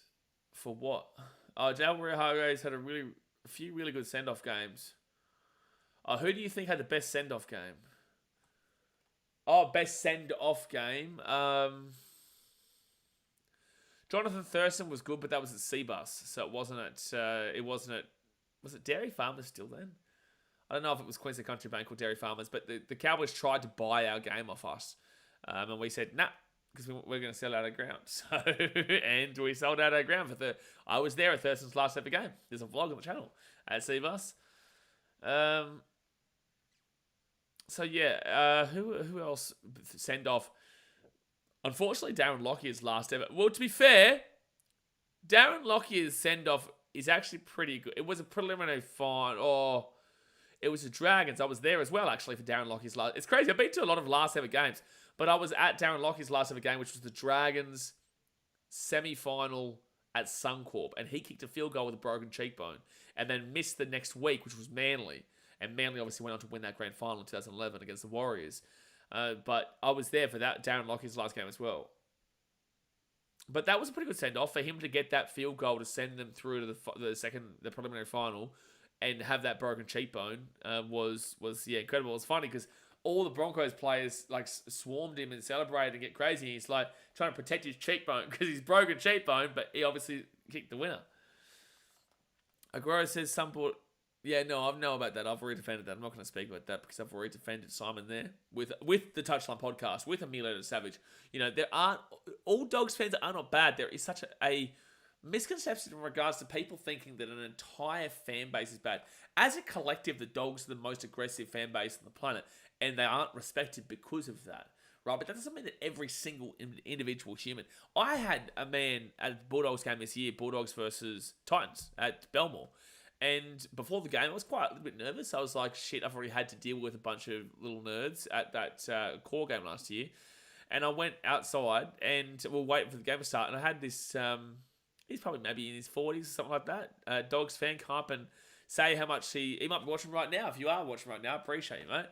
But he said he didn't really know how to donate. He doesn't really comment or whatnot. He just sits back and listens and enjoys the streams, and gave me some money. And I said, no, that's all good. But no, he gave me like, geez, I can't remember how much it was. Maybe like $60 or something like that.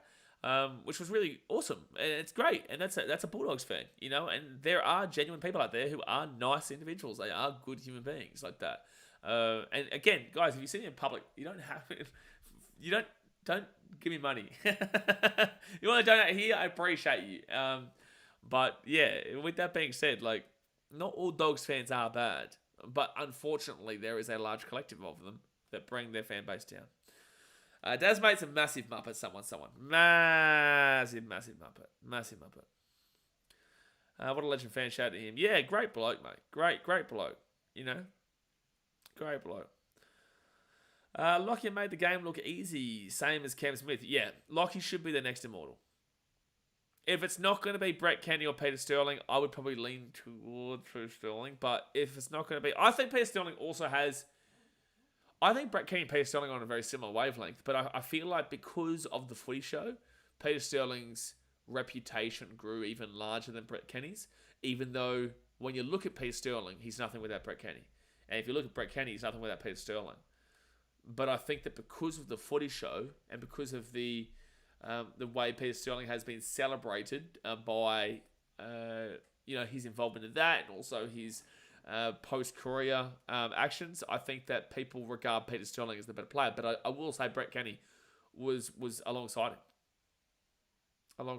Come on, give Blaze money, people. Hey, listen, we had a $160 donation on this stream, man. So, you know, I appreciate that. But yeah, you know, we do what we do, man. But it's not about the money in regards to that guy. It's about the fact that someone thinks of doing that. You know, like someone thought to, I don't know if they had money in their wallet or, you know, they took money out of their account or whatnot, but someone thought to actually give that to me. And it's just like, you know, it's a really nice gesture. It's not about the actual financial gain of it. It's about the gesture. It's about, you know, the action itself, is what I would say. Oh, there's this guy on Instagram who just doesn't stop sending me stuff about the Rabbitohs. No one cares about the Rabbitohs, but still here at halftime, by the way, guys.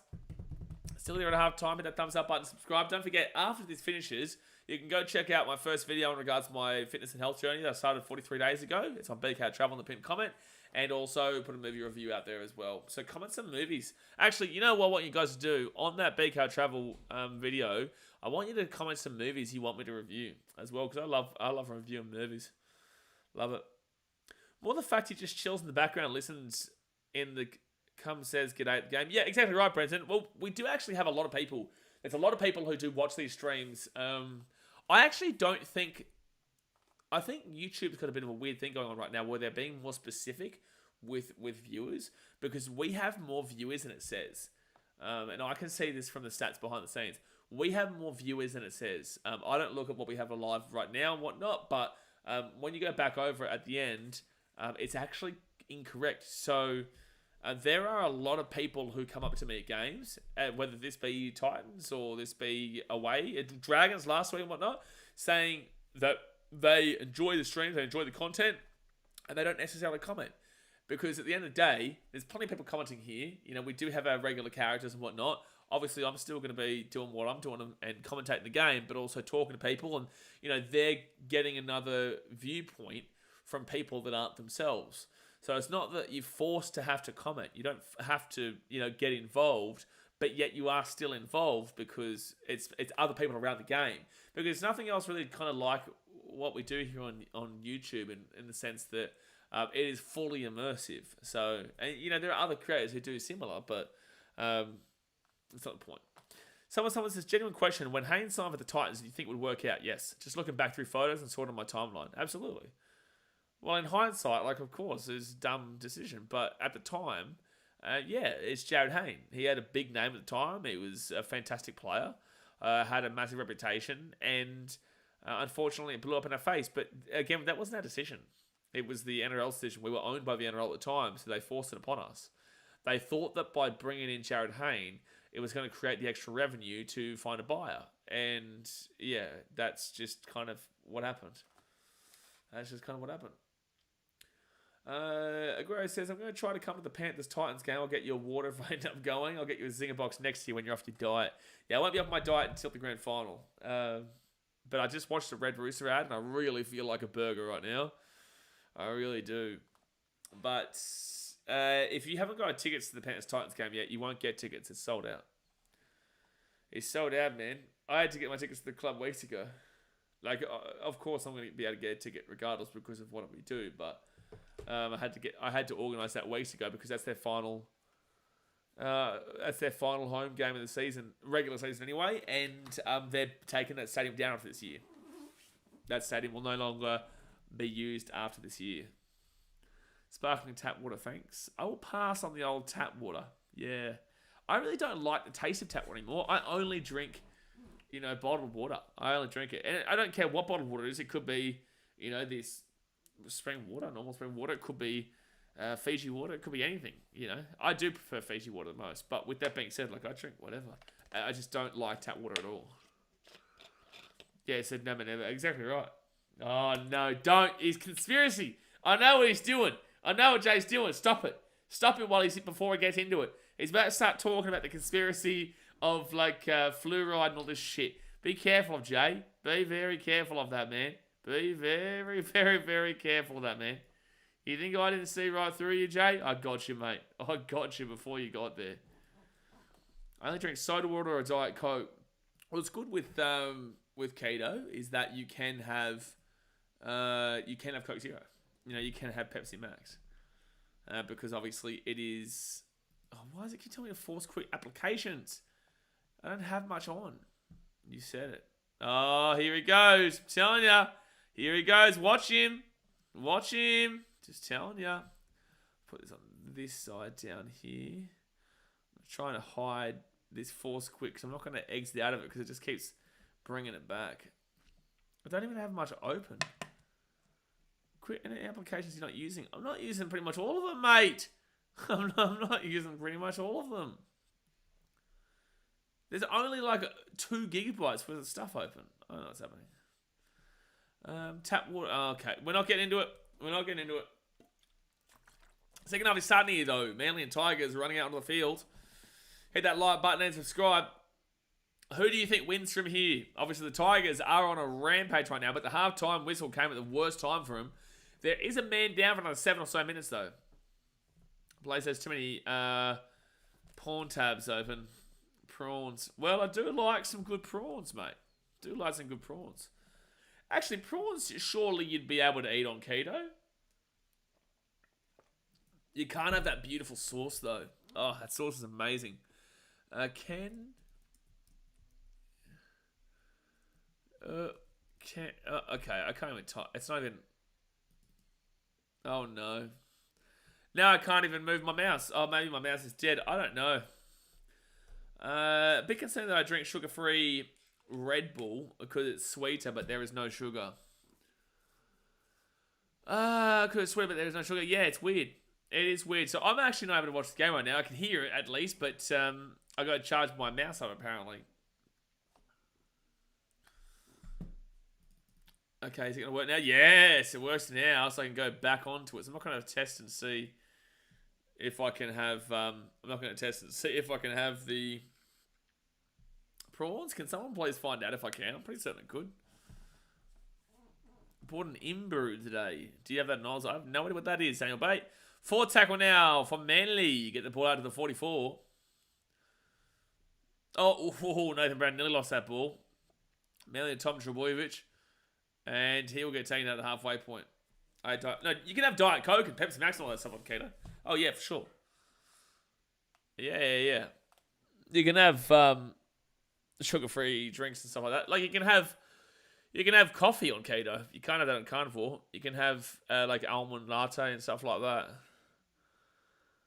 Almond, it has to be. 5 minutes to go here for Bullimore in the bin, though.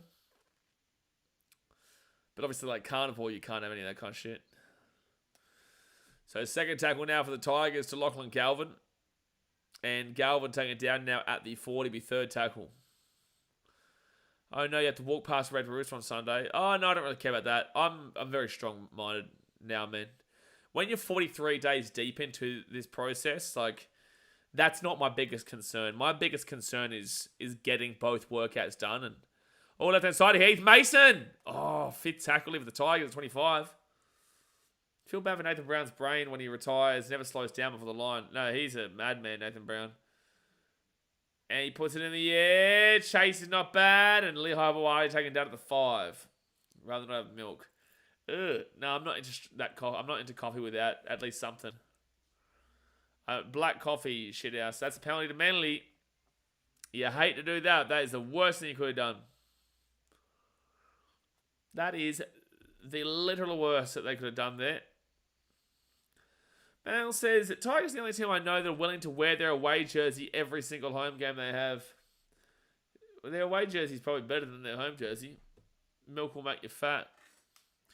Well, I haven't had a coffee in 43 days. So, there you go.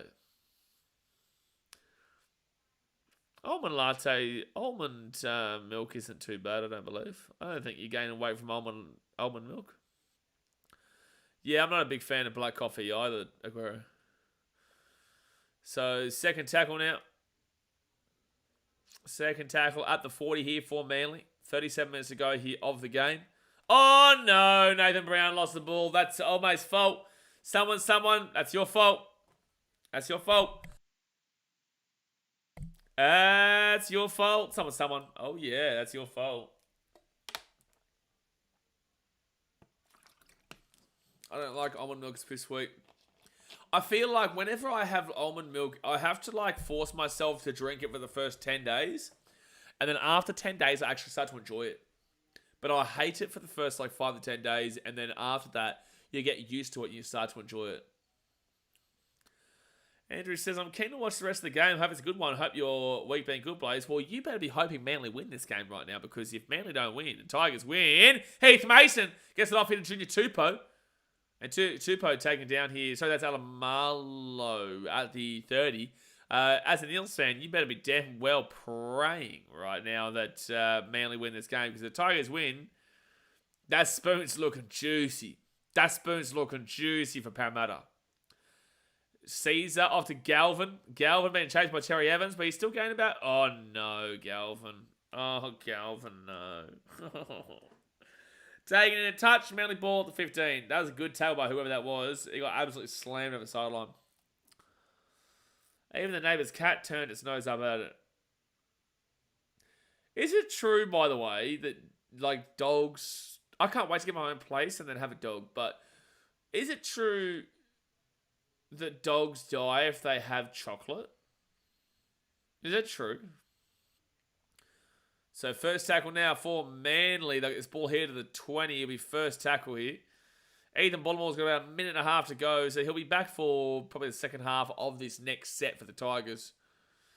And Ben Trebojevic will get third tackle to the 45. Now, almond milk is not good. Teddy milk from a cow is better. Why are we starting to call it teddy milk? What's happening here? They're all teddy milk. Is it not all just cow milk? I don't know, man. I don't know what's going on. I haven't had milk in 43 days. But you can't complain with milk and Nutrigrain. Nutrigrain's the shit. So fifth tackle. And Sherry Evans, I don't know what he's doing. I don't know what Manly are doing on fifth tackle. Oh, wow, Garrick finally put it through. And it actually works out really well. But that was... Oh, Heath Mason just did him! Oh, that's a penalty. That's a penalty. That's a hit in the head, isn't it? Penalty for sure. Yeah, Olakuatu. It might be a penalty. This could be a sin bin.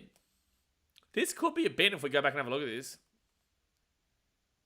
Almond milk is from Almonds, please. Oh, there you go. Not Teddy. Fair enough. So let's have a look here. So Heath Mason just did Jackson Sub so well there. Oh! Oh, let's have a look again. I don't think there's anything wrong with this. I don't think it should be a bin. He's trying to make a wrapping tackle. He hasn't hit him in the head. I actually don't... Well, he's hit him probably... He's hit him like here.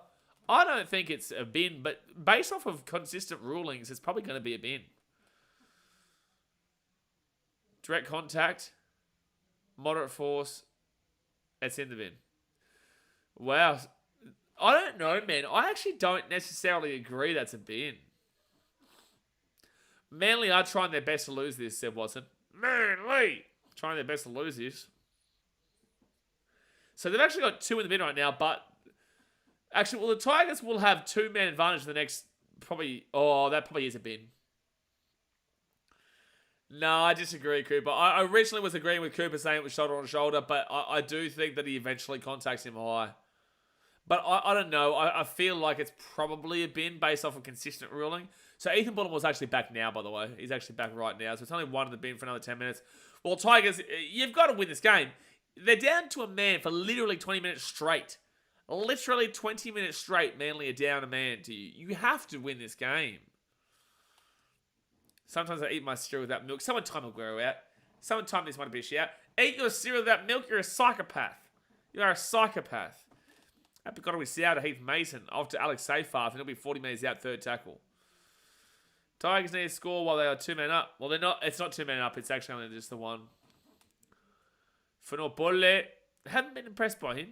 Not been impressed. Shoulder to shoulder, maybe whiplash. Well, consistently, it's the right call. But it's soft, but it's consistently it's the right call. Oh, Seyfarth!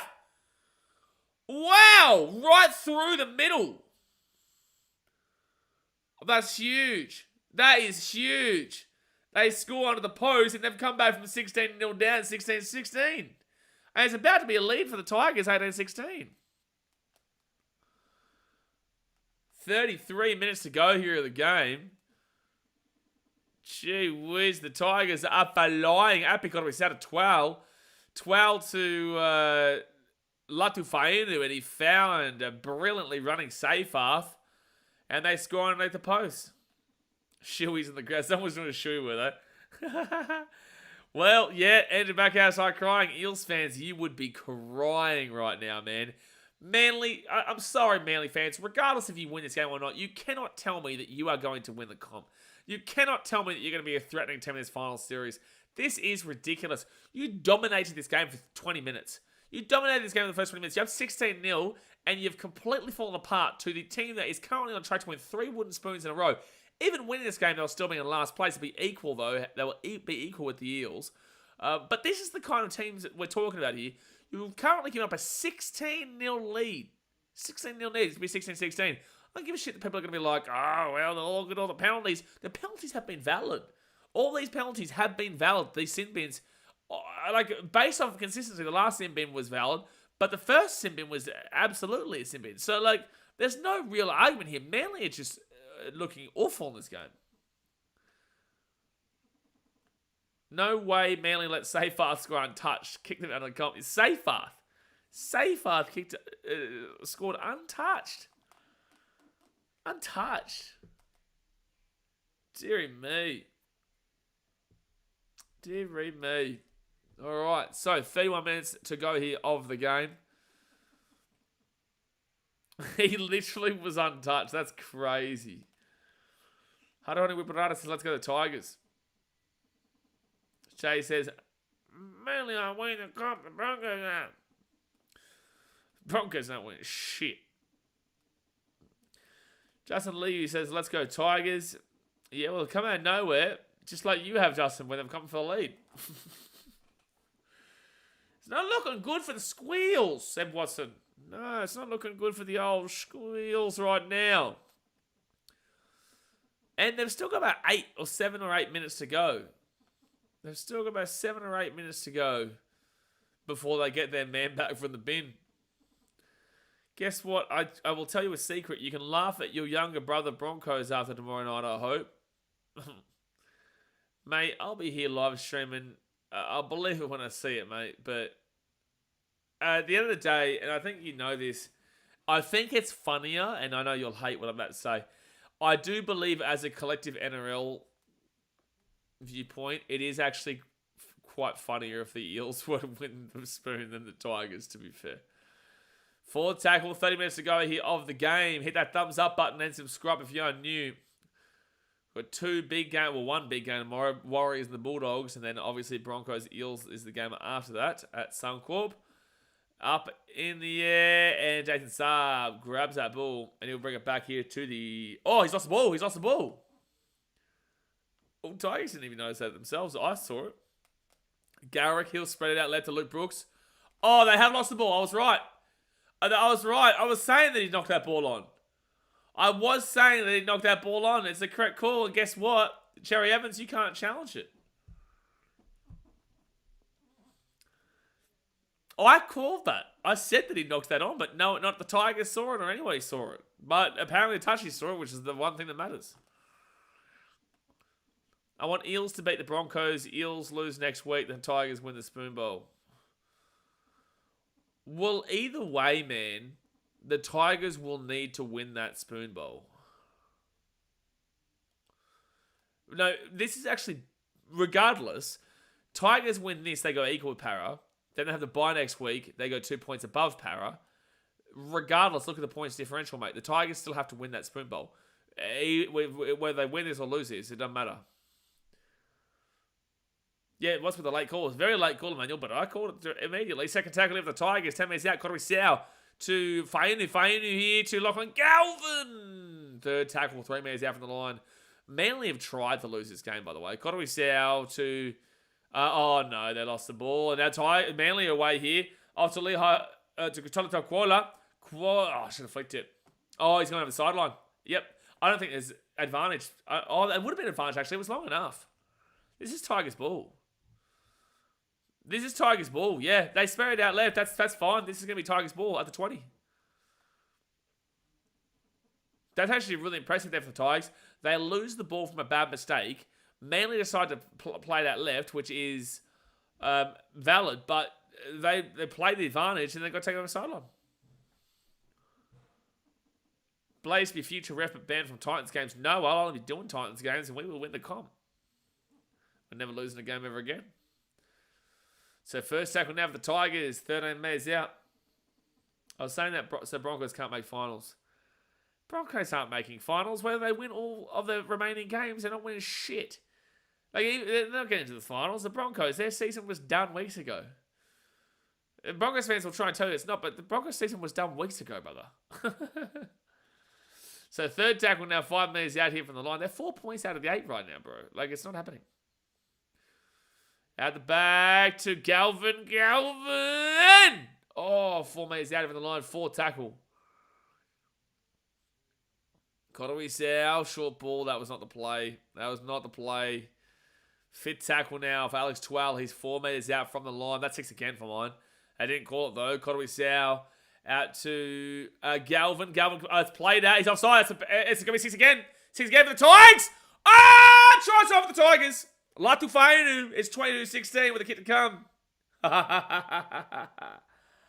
Oh, wowee. Manly, what happened? What happened, Manly? What happened? You have 16-0, Manly. Oh, Manly. Oh, Manly.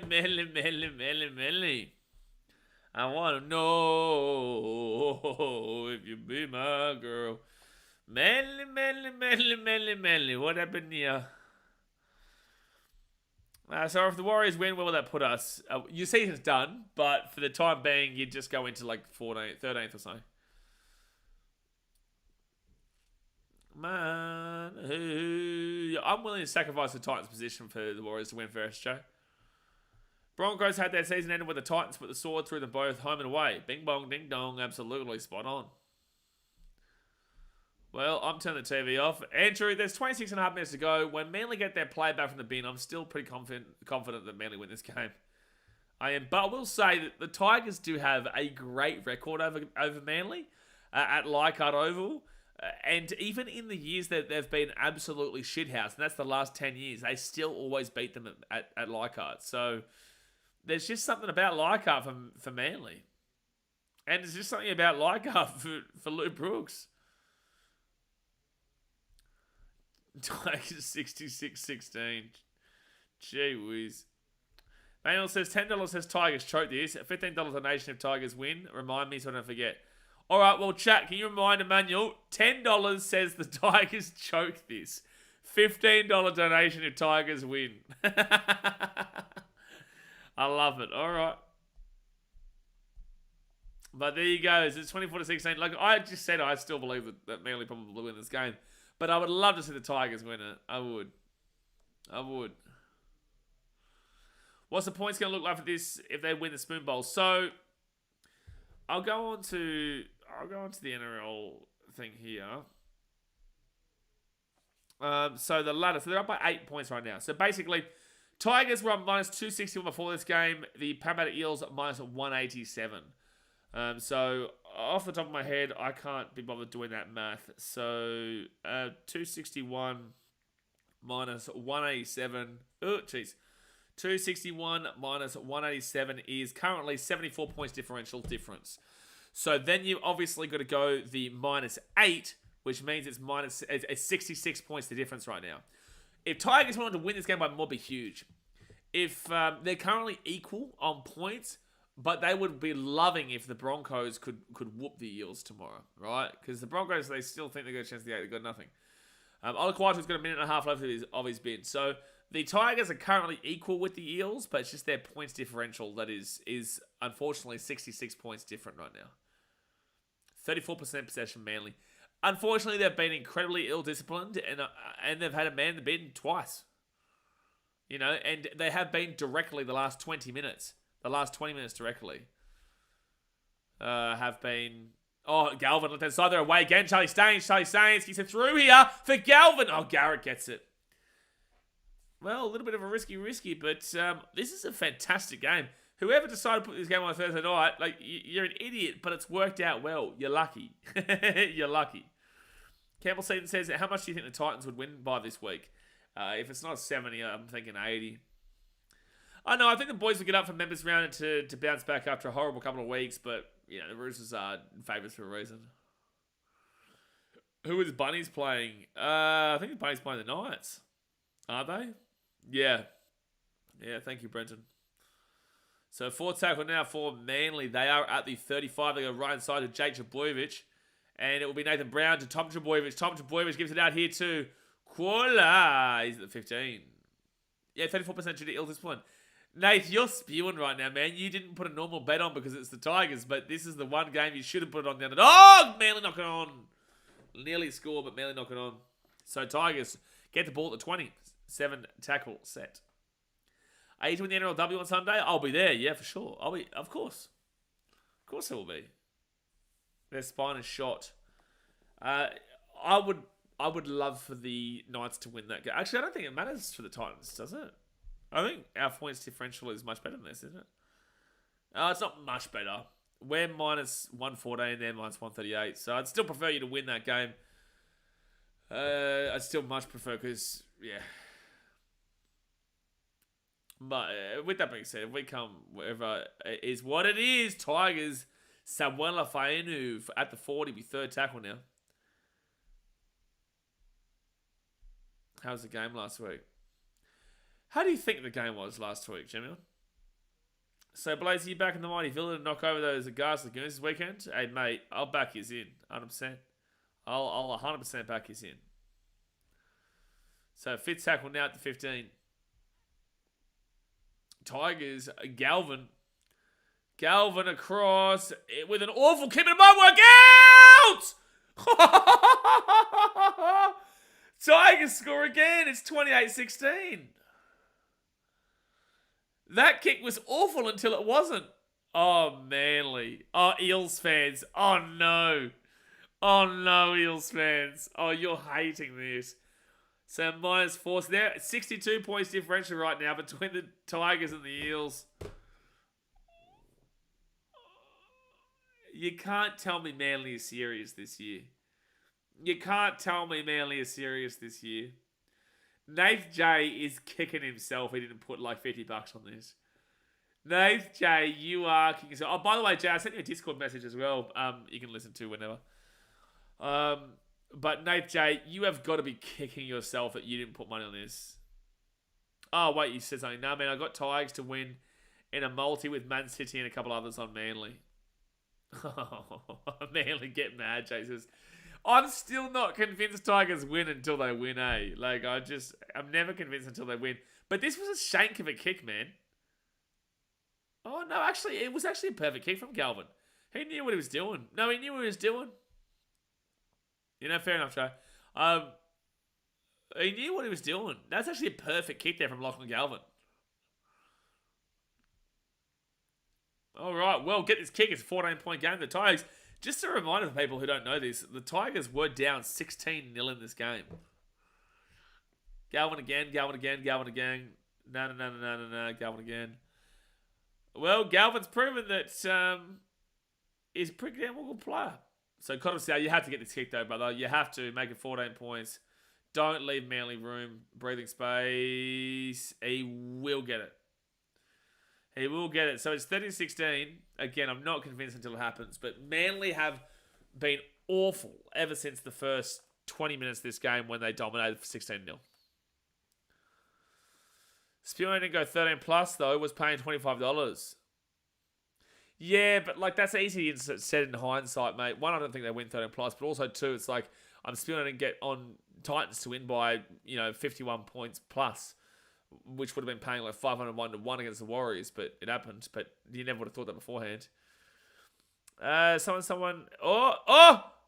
That's going to... Oh, Tigers are very lucky there. That was actually an interesting kick there from Manly. Sports and shit. The highs and lows. Don't worry, I support the Houston Rockets and Aston Villa before they were good, so I can comment about the bad times, but now Manly. Yeah, it was like maybe Man City. Yeah, the Houston Rockets are shit house. I don't know why you would go for them.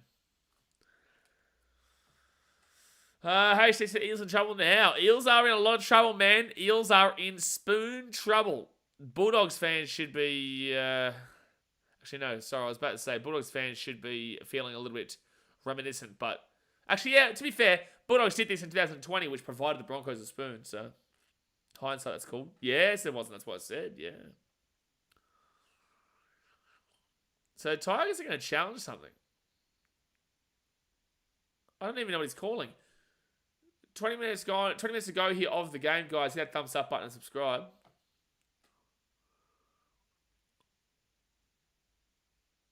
Yeah, no, it's a ball plant. It's a ball plant.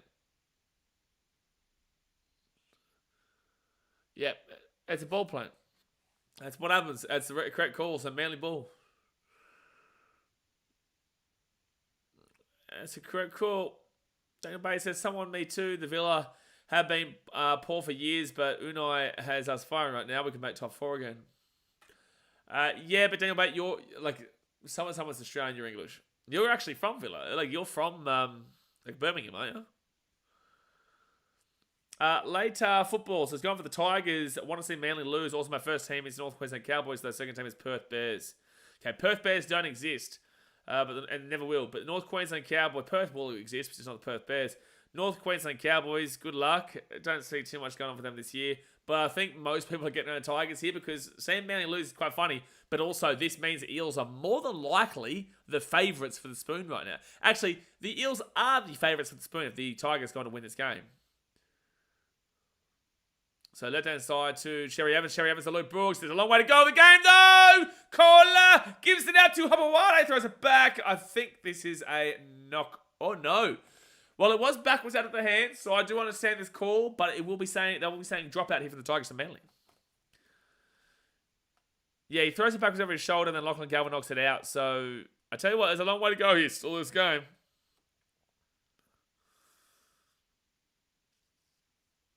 Back to school to prove to Dad later. Jeez, but that, yeah, like, it does come out backwards from the hands. 19.5 minutes to go here of the game. We're on, but we are on for a big one here. Can Manly chase him down?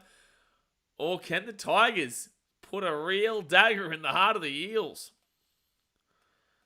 Yes, they'll be a team soon. No, the Perth Bears will not be a team soon. Perth probably gets a team, but they will not be the Bears. There is no factual evidence to say that anything about the Perth Bears. No factual evidence. They've got the exact same amount of evidence as the Papua New Guinea Hunters getting a team, Papua New Guinea Kummels, whatever. They've also got the same amount of evidence for the South Island Kias of New Zealand. There's also got the same amount of evidence as the Newtown Jets partnering with the Ipswich Jets. There's no evidence. It's just news. It's just News Corp providing news. There is nothing that says anyone is going to get in. They also, the same people that said that the Perth Bears are coming into the comp are the same people who said that Cameron Smith was guaranteed to win the Immortal last night. They don't know. They're just doing it so you click on the article. There's nothing. It's jack. But I would love to see Perth get into the competition, but I don't think they'll be getting with the Bears. So it's fifth tackle now. 9 metres out of the line. Tommy Trbojevic! He scored. Wow. He puts his body in the line and just goes bang. 30-20 with the kick to come. We're on. We are on. We are on. So 18 minutes to go here. Luke Brooks goes down at the 9. They get a quick play the ball. And this is a really strong run here from Tom Trbojevic. I tell you what, for a guy that's missed 8 games this year, like for the fact that he's even in the hunt for Dally M is wild. But he is. So 30-20 with a kick to come. Oh no. Tigers fans, hold your breath. Emmanuel, you did say the Tigers would still find a way to throw this one away. Garrick will make it an 8-point game. It is 30-22 with 17. There's so long to go. 7.5 minutes to go.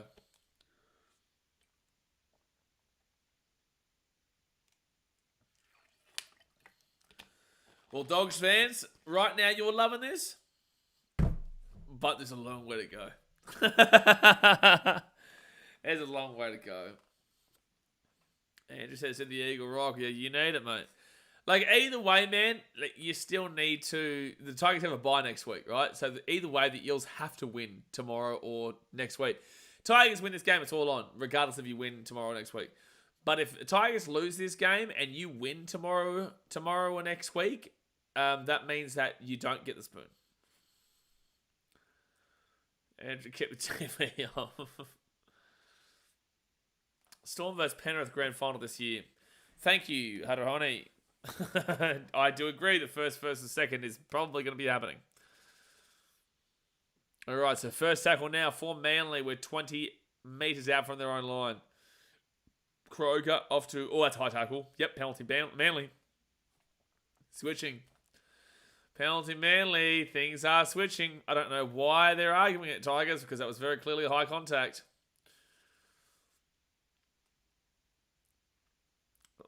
I'm really hoping the Tigers win. Eels get this wooden spoon. I think a lot of people are like this. I think a lot of people are thinking like this. I agree. But Manly will kick that ball out to the 50. Oh, I think that is very, very gracious and generous of the touch here to give that at the 50. I thought that was more 45. But anyway, Tolotau Quarter will get this ball to the 40. Tigers, be careful, man. Be very, very careful. Good crowd there at Leichhardt, though. Good to see. Second tackle now on there. 30 metres out. And Croker will go right to Jake Trbojevic. Jake Trbojevic here to Cherry Evans. Cherry Evans out to Olakuatu. Olakuatu to Tommy Trbojevic. Oh, Tommy's turned it on. Third tackle, 18 metres out. Tigers win, which is rare. Very rare, Jay. Very, very rare, that one. Cherry Evans to Croker. Croker here to Paseka. Oh, he didn't see Jake on his inside. Fourth tackle. They go quickly to Luke Brooks. Oh, Tigers are down in numbers at the moment. Luke Brooks. Oh, could you imagine him scoring the winning try? Oh, could you imagine him? Naturcats wants the real score. The real score is what you got in front of you. Tigers are leading 30 to 22. Tom Trbojevic try inside. Oh, is that knocked on for the Tigers or is that just over the sideline? No, it's going to be Tigers ball at 10. It's going to be Tigers ball at 10. Naturcat, the score currently is 30 to the Tigers, 22 to Manly. Manly led 16-0. Then the Tigers scored 30 unanswered points to make it. Ooh. I thought Tupou touched that. I think Tupou touched that. I think he does. But they didn't call it. Oh! Slap. They're going to call a high tackle. That is massive. This could be a bit... Oh, no. This could be the end of the game, Manly. This could be... This absolutely is at least a bin. Oh, that's direct shoulder face. This could be a send-off. This...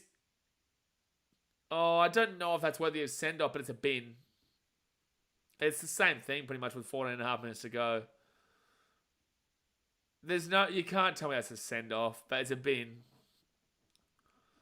Manly will have had 3 bins in this game. Yeah, it's not a send-off. There's not enough force for a send-off in my personal opinion, but it definitely is a bin. And Paseka knows it. Taniela Paseka knows it.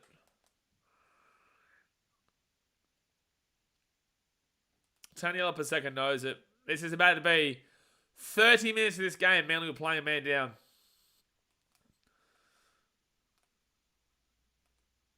Wait, what's it? Corey Waddell's getting called out here. What?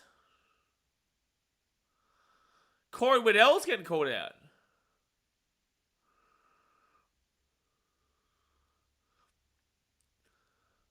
Corey Waddell's in the bin. Well, Paseka's going to be in the bin.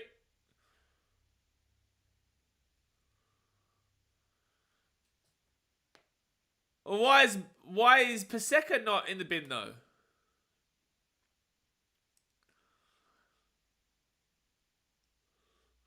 Paseka's shoulder contacts his face.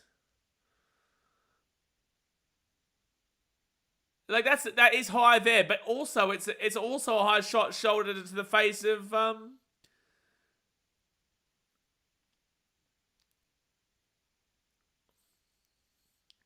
like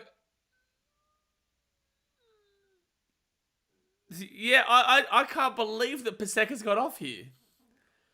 Like it was definitely a penalty. Corey Waddell's like wrist contacted the face of the Tigers player, but how on earth is Daniel Paseka free to play? Yeah, very confused then. Just is it a bin then? Just a forearm to the head. I can see why they've called that as a bin. It's still direct forearm to the face, but with that being said, I wouldn't have called his a bin. I would have called Daniel Paseka a bin, and I think it was skirting, and the commentary said the same thing. It was skirting on the line of a send-off, but it wasn't enough contact for mine to call it a send-off. It was definitely a bin, though. There's no way Manly have had 3 bins. Yeah, they have Brendan Westing, and they've all been deserved. They've all been deserved, man. Oh, it's huge there. That's a big hit. 4 tackle here at the 40. That was a great hit by Lachlan Kroger. The sim bin should be sponsored by the Salvos. Big missed opportunity by the NRL. Justin Lee's update to score. It's not me, brother. It's not me. It does it itself. I can 67th minute. That means it's on the same thing. They haven't updated the score. It's not me. All right, so Manly now will get this ball at the 20, and he's crunch. Ref got it wrong. Well, no, the bunker should have called it in then. I don't know. The bunker called it in, so I don't know what happened there with Peter Goff. So second tackle, Tom DeWilliams to Cherry Evans off to Jason Saab. And third tackle now at 30. Bin for you and a bin's for everyone. Absolutely. 13 minutes to go. I'm still not confident in the Tigers, man. I'm just saying. I know this team too well. I'm never convinced in the Tigers until they get the win. And they get underneath the Trebojevic, who gets a tackle break. Another tackle break. Another tackle break. And he's taking out the 45. Fifth tackle, no one followed him up. So Croker to Cherry Evans. And Cherry Evans will put that ball underneath. Where it should be an easy take of Heath Mason, who grabs this ball at the 10. And it'll be 15 metres out of their own line. First tackle. Someone said, is it because play stops as soon as the first penalty gets blown? Waddle making high contact and then the follow through from Paseka doesn't qualify as a live play? No way. No way. We see calls get called all the time for things that happen outside of live play. Because arguably then every single... Oh, it's a huge hit there from Ola Kawatu. Arguably every single fight you see is not live play. So, you know, the penalty, the fights, there should be no bin because it's not live play based off of what you've just said. So, fifth tackle now with the Tigers at the 44. And Latu Fainu puts it up where Tom Trbojevic should grab it, but he'll get slammed. And he gets slammed by Kotowai-Sau, but he gets away from Kotowai-Sau. He's still going here. He's still going, Jason Saab. And Saab's taking out the 30.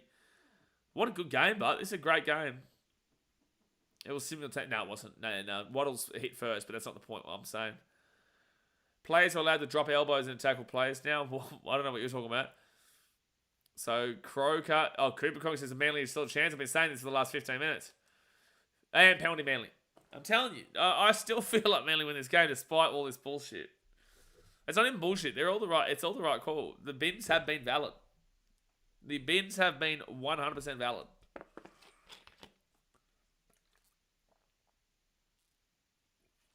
Ten minutes to go of the game, guys. 10 minutes to go of the game. Hit that like button. Subscribe if you're new. Don't forget to go check out BKRtravel in the pinned comment. We have got multiple videos there for you to check out after this. So first tackle now for Manly at the 24. Right outside Cherry Evans. Cherry Evans got Luke Brooks. Luke Brooks shot ball. Kawatu gives it up to Tom Trbojevic. Another one. He's got a hattie. He's got a hat trick, Tom Trbojevic. And this game's on, man. This game's on. 30-26 with a kick to come. Eels fans, you're cheering. Bulldogs fans, you're crying. Manly coming back. They've had 3 bins in this game. Were leading 16-0, however. Threw that away. 30 unanswered points to Tigers, and now they're coming back of their own. How are you chuffed for numbers? How have Manly got a 4-on-2 on the right-hand side when you have the man advantage, Tigers? The Tigers have the man advantage. How are you a 4-on-2 down, numbers-wise, left-hand side? Make it make sense. Make it make sense. Make that make sense. First the Knights, now the Tigers selling. Well, yeah. You're relying on some pretty tough teams there, Taz. Yeah, if you both clothesline someone's high, you're both off, yeah. All right, Ruben Garrick. 9.5 minutes to go here. Can he make it a 2-point game? And Garrick will miss the kick, so it stays 4 points. So 2-point field goal out of the equation. I don't know if Cherry Evans has the depth in him anymore. Do you reckon that Cherry Evans would have the length of a field goal in him anymore? I know he can kick one from 20, 30 out, obviously, but, you know, could he kick one from 40 out? I don't know. Obviously, it doesn't matter now. They're down by 4, but big missed kick. Tigers clock it off better. Pick it up quick or Manly will pull their pants down. Yeah, exactly right, Nate. Exactly right. All right. Here we go. Andrew, don't do it. Don't turn it on. Yeah, don't turn it on, Andrew Backhouse. You don't want to do it. All right. 9 minutes, 17 to go here of the game. It is a 4-point game for the Tigers. Manly, as we've said 3 times today, have a man in the bin. Tom Trbojevic, though, will get the Dally M points if they win this game. I think Galvin will get 3, Tom Trbojevic will get 2, and then I'm not sure who gets the 1, or if Manly win, then it'll be Tom Trbojevic 3, Lachlan Galvin gets a 2. Latafani's been pretty good as well for the Tigers, to be fair. So Josh Aloier, he's going to bring this ball and bring it out to the 25 of his second tackle.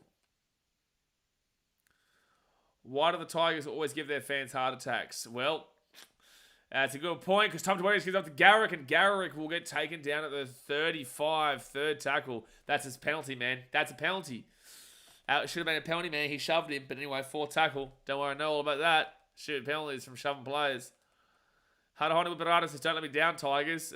Let me down is the hyphenated middle name of every West Tigers fan in regards to their team. Fair tackle here at the 45. As dumb as it sounds, DCE's long kicking game has gotten better as he's gotten older somehow. I'm talking about field goal wise, not kicking wise. And it will be Junior Tupou taking out the 20. You do have to watch the podcast twice to truly get it. Absolutely. So second tackle now for the Tigers at the 20. Corey Waddle has 3 minutes and 41 seconds left of this bin. Oh, jeez, Manly are dangerous with their tackling, man. Dangerous of not getting another bin. Kotowi Sau will be taken out at the 35 before tackle. Heath Mason off to Galvin. Galvin here at the 40. Galvin gets a safe. Back to Galvin. Manly's defense in tatters. Kotowi Sau. Kotowi Sau taken down to the 40. Whoever scores next wins the game. Whoever scores next wins the game. Left hand side, Fainu to Lachlan Galvin. They've got numbers galore. They give it out here. Numbers galore, Tigers. Oh, he's throwing it to Saab. And Saab gets the ball. Saab's away. He nearly got away there at the 15. First tackle. 7 minutes, 20 seconds to go here in the game. This is a great game. Sherry Evans up to Tom Trbojevic. And Tom Trbojevic now taking out the 20. What, is he injured? Why do he look so weird there when he's running? Lehigh Hawaii. Jeez, Tigers are so lucky they got Jason Saab before he got away. Third tackle. Out to Cherry Evans. Cherry Evans gives it out to Taniela Paseka. And he'll be at the 35. 4th tackle now. Don't give away a penalty or anything. Luke Brooks runs it straight. And he gets taken down to the halfway point, basically. Still 6 minutes 45 to go. Cherry Evans kicks his ball into the corner. And the ball will bounce awkwardly here for Heath Mason. But he's going to bring it out to... crunch down to the 15. First tackle. I tell you what, if Luke Brooks is the one to score a try to win this game for Manly, that would be the most... chef's kiss I've ever seen. That would be the most chef's kiss I've ever seen if Luke Brooks scored that try. Tigers are tied right now. It's third tackle at their 30. Corey Waddle still got 1 minute 55 left of his man in the bin. Kotowi Sau, he's been brilliant today, man. Kotowi Sau, to be fair, could actually get the 3 as well. He's been massive, Kotowi Sau, and scored a try as well. Actually, probably does get the 3. I think he's been brilliant. Lachlan Galvin as well. It depends on who wins. Manly wins, he gives it to Tom Trbojevic 3. Maybe Kotowi Sau 2 and Lachlan Galvin 1. Tigers win, you probably go Kotowi Sau 3, Galvin 2, and... I'd probably go Tommy Trbojevic 2, and then Galvin 1. Tom Trbojevic is away! He's the 30, the 35, the 40. He's been good today. He's been unbelievable, man. He's unstoppable right now. First tackle now for Manly. Cherry Evans. He'll go right side Jason Saab. 5.5 minutes to go here. And second tackle at the 48. Tigers, man, don't throw this, bro. Do not throw this. Cherry Evans with a good run up the centre. 1 minute, 8 seconds left here of the bin for Waddle. 5 minutes, 23 to go here. Yeah, Ben Lockie have been on fire, but Tom Trbojevic has been just ridiculous.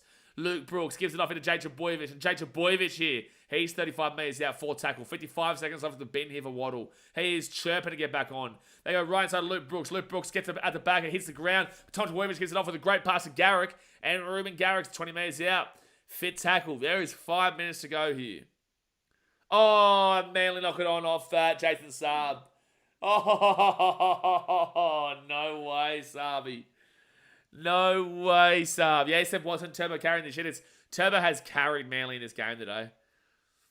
Turbo has carried Manly in this game today. But wowee, Saab does not pick the ball up and he does knock it on. He's dropped his lollies. There's still 4 minutes for you to go here, but that is very big muppetry. Yeah, someone, Manly fans not happy. Kotowi Sau gives it off, and they're lucky that wasn't a knock on at the play the ball just then as well from Kotowi Sau. They go right hand side now. Third tackle here for the Tigers. Fanor Pole Did you really think coming to this game, Manly up 16-0, that this was going to be this is probably going to be the best game of the weekend? Because I'm telling you right now, it's probably going to be the game of the weekend. Tigers and Manly, you would have thought this is the worst Thursday night game of all time, but it's ended up being a fantastic game. Clemmer, fit tackle at the halfway point. Better start training for that sprint race, Tasmate says. Just they put that ball up. And good take by Lehigh Hobawade. But guess what? He gets slammed there by Seyfarth. 3:51 to go here of the game. Manly have Corey Waddell back. He's come back from the bin. Oh, I thought he lost that ball there. But Manly at the 25. Corey Waddell at the 35 now. Again, Manly have already made the finals, folks, but this is very concerning for Manly fans going into the finals. Cherry Evans gives it off into Tom Trbojevic. Tom Trbojevic is away here. Tom Trbojevic is away here. He's away. He's at the 40. He gives it off. Manly! Sub! Oh, Sub's knocked it on again.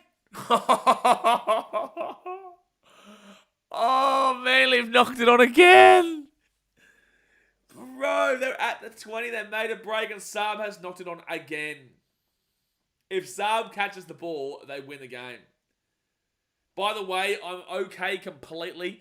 There is no obstruction from Nathan Brown at BKRmy South. That was bullshit.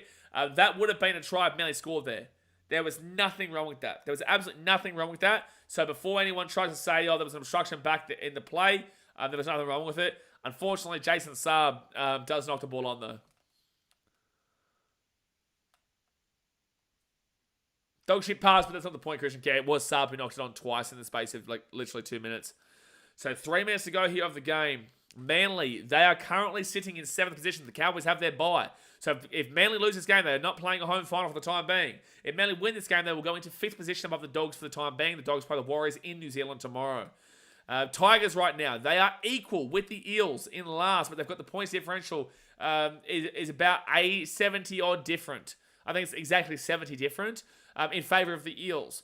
But the Tigers have the bye next week. So if the Tigers win this game, they are in the hot seat to avoid the spoon. If they lose this game, it still comes down to that final round. Slap the 15. 2 minutes 18 to go here. This is their last real full set. Tom Trbojevic, he passes it across. They got space here. Tola Takuola. Oh, he's taking another 35 though. Charlie Staines was all over the shop just then. Third, yeah, Paris Spoon's looking likely unless Manly can provide a miracle right now, man. Paris Spoon is looking heavy. It's looking heavy likely. Second tackle now at the 45. They go right-hand side to Nathan Brown. Nathan Brown and Cherry Evans. Cherry Evans at the halfway point. Olaquatu and Tom Trbojevic. Oh, he's knocked it on. Oh, they lose. They're trying to lose this game, Manly. They want to lose this game. That's a freebie try again. That is a freebie try again for Manly, and they've knocked it on for the 3rd time in a row. Tom Trbojevic has absolutely dominated this game. He's thinking about the pass to Saab. That is a guaranteed try down the right-hand side. Olaquatu there gets it off to Tom Trbojevic. They have a 2-on-1 out there. They 100% score. Oh, no. Well done. Samuel Fayenu has just saved the game for the West Tigers. And the Manly will probably get 1 or 2 tackles at best. Maybe 3 tackles at best. But Tigers will be taking that second tackle at the 45. A minute 10 to go here of the game, guys. Hit that thumbs up button. Subscribe if you're new. We'll be here for both games tomorrow. David Clemmer will be taking out the 35, third tackle. This is what spoon bowls do for you, man. When the Tigers need to win to avoid that spoon, they're putting up a fight right now. 58 seconds to go. They're going too quick through this set right now, the Tigers. Heath Mason at the 25, fourth tackle. 52 seconds to go here of the game. They're slowing it up. Well done there for Heath Mason to slow that play up. Now Clemmer, it'll be fifth tackle at the 20. Sorry, fifth tackle at the 20 now. 15 metres out. At BKRmy South, the ball is 35 seconds. They're slowing play down nicely. They give it off here to Galvin. And it'll be fifth tackle. Don't offload it. Just go down with the ball. Here is Ipapali. Oh, he gets the ball offloaded. They might score. Oh, they might score. Ah! Tigers scored! It's the Tigers will score and they will win the game. What a game, man. Manly were up 16-0. Oh, Manly are 16-0. How can you tell me Manly are a team that are going to win the cup this year? How can you tell me Manly are going to win the grand final? Well, Emmanuel, $15. Pay it up, son.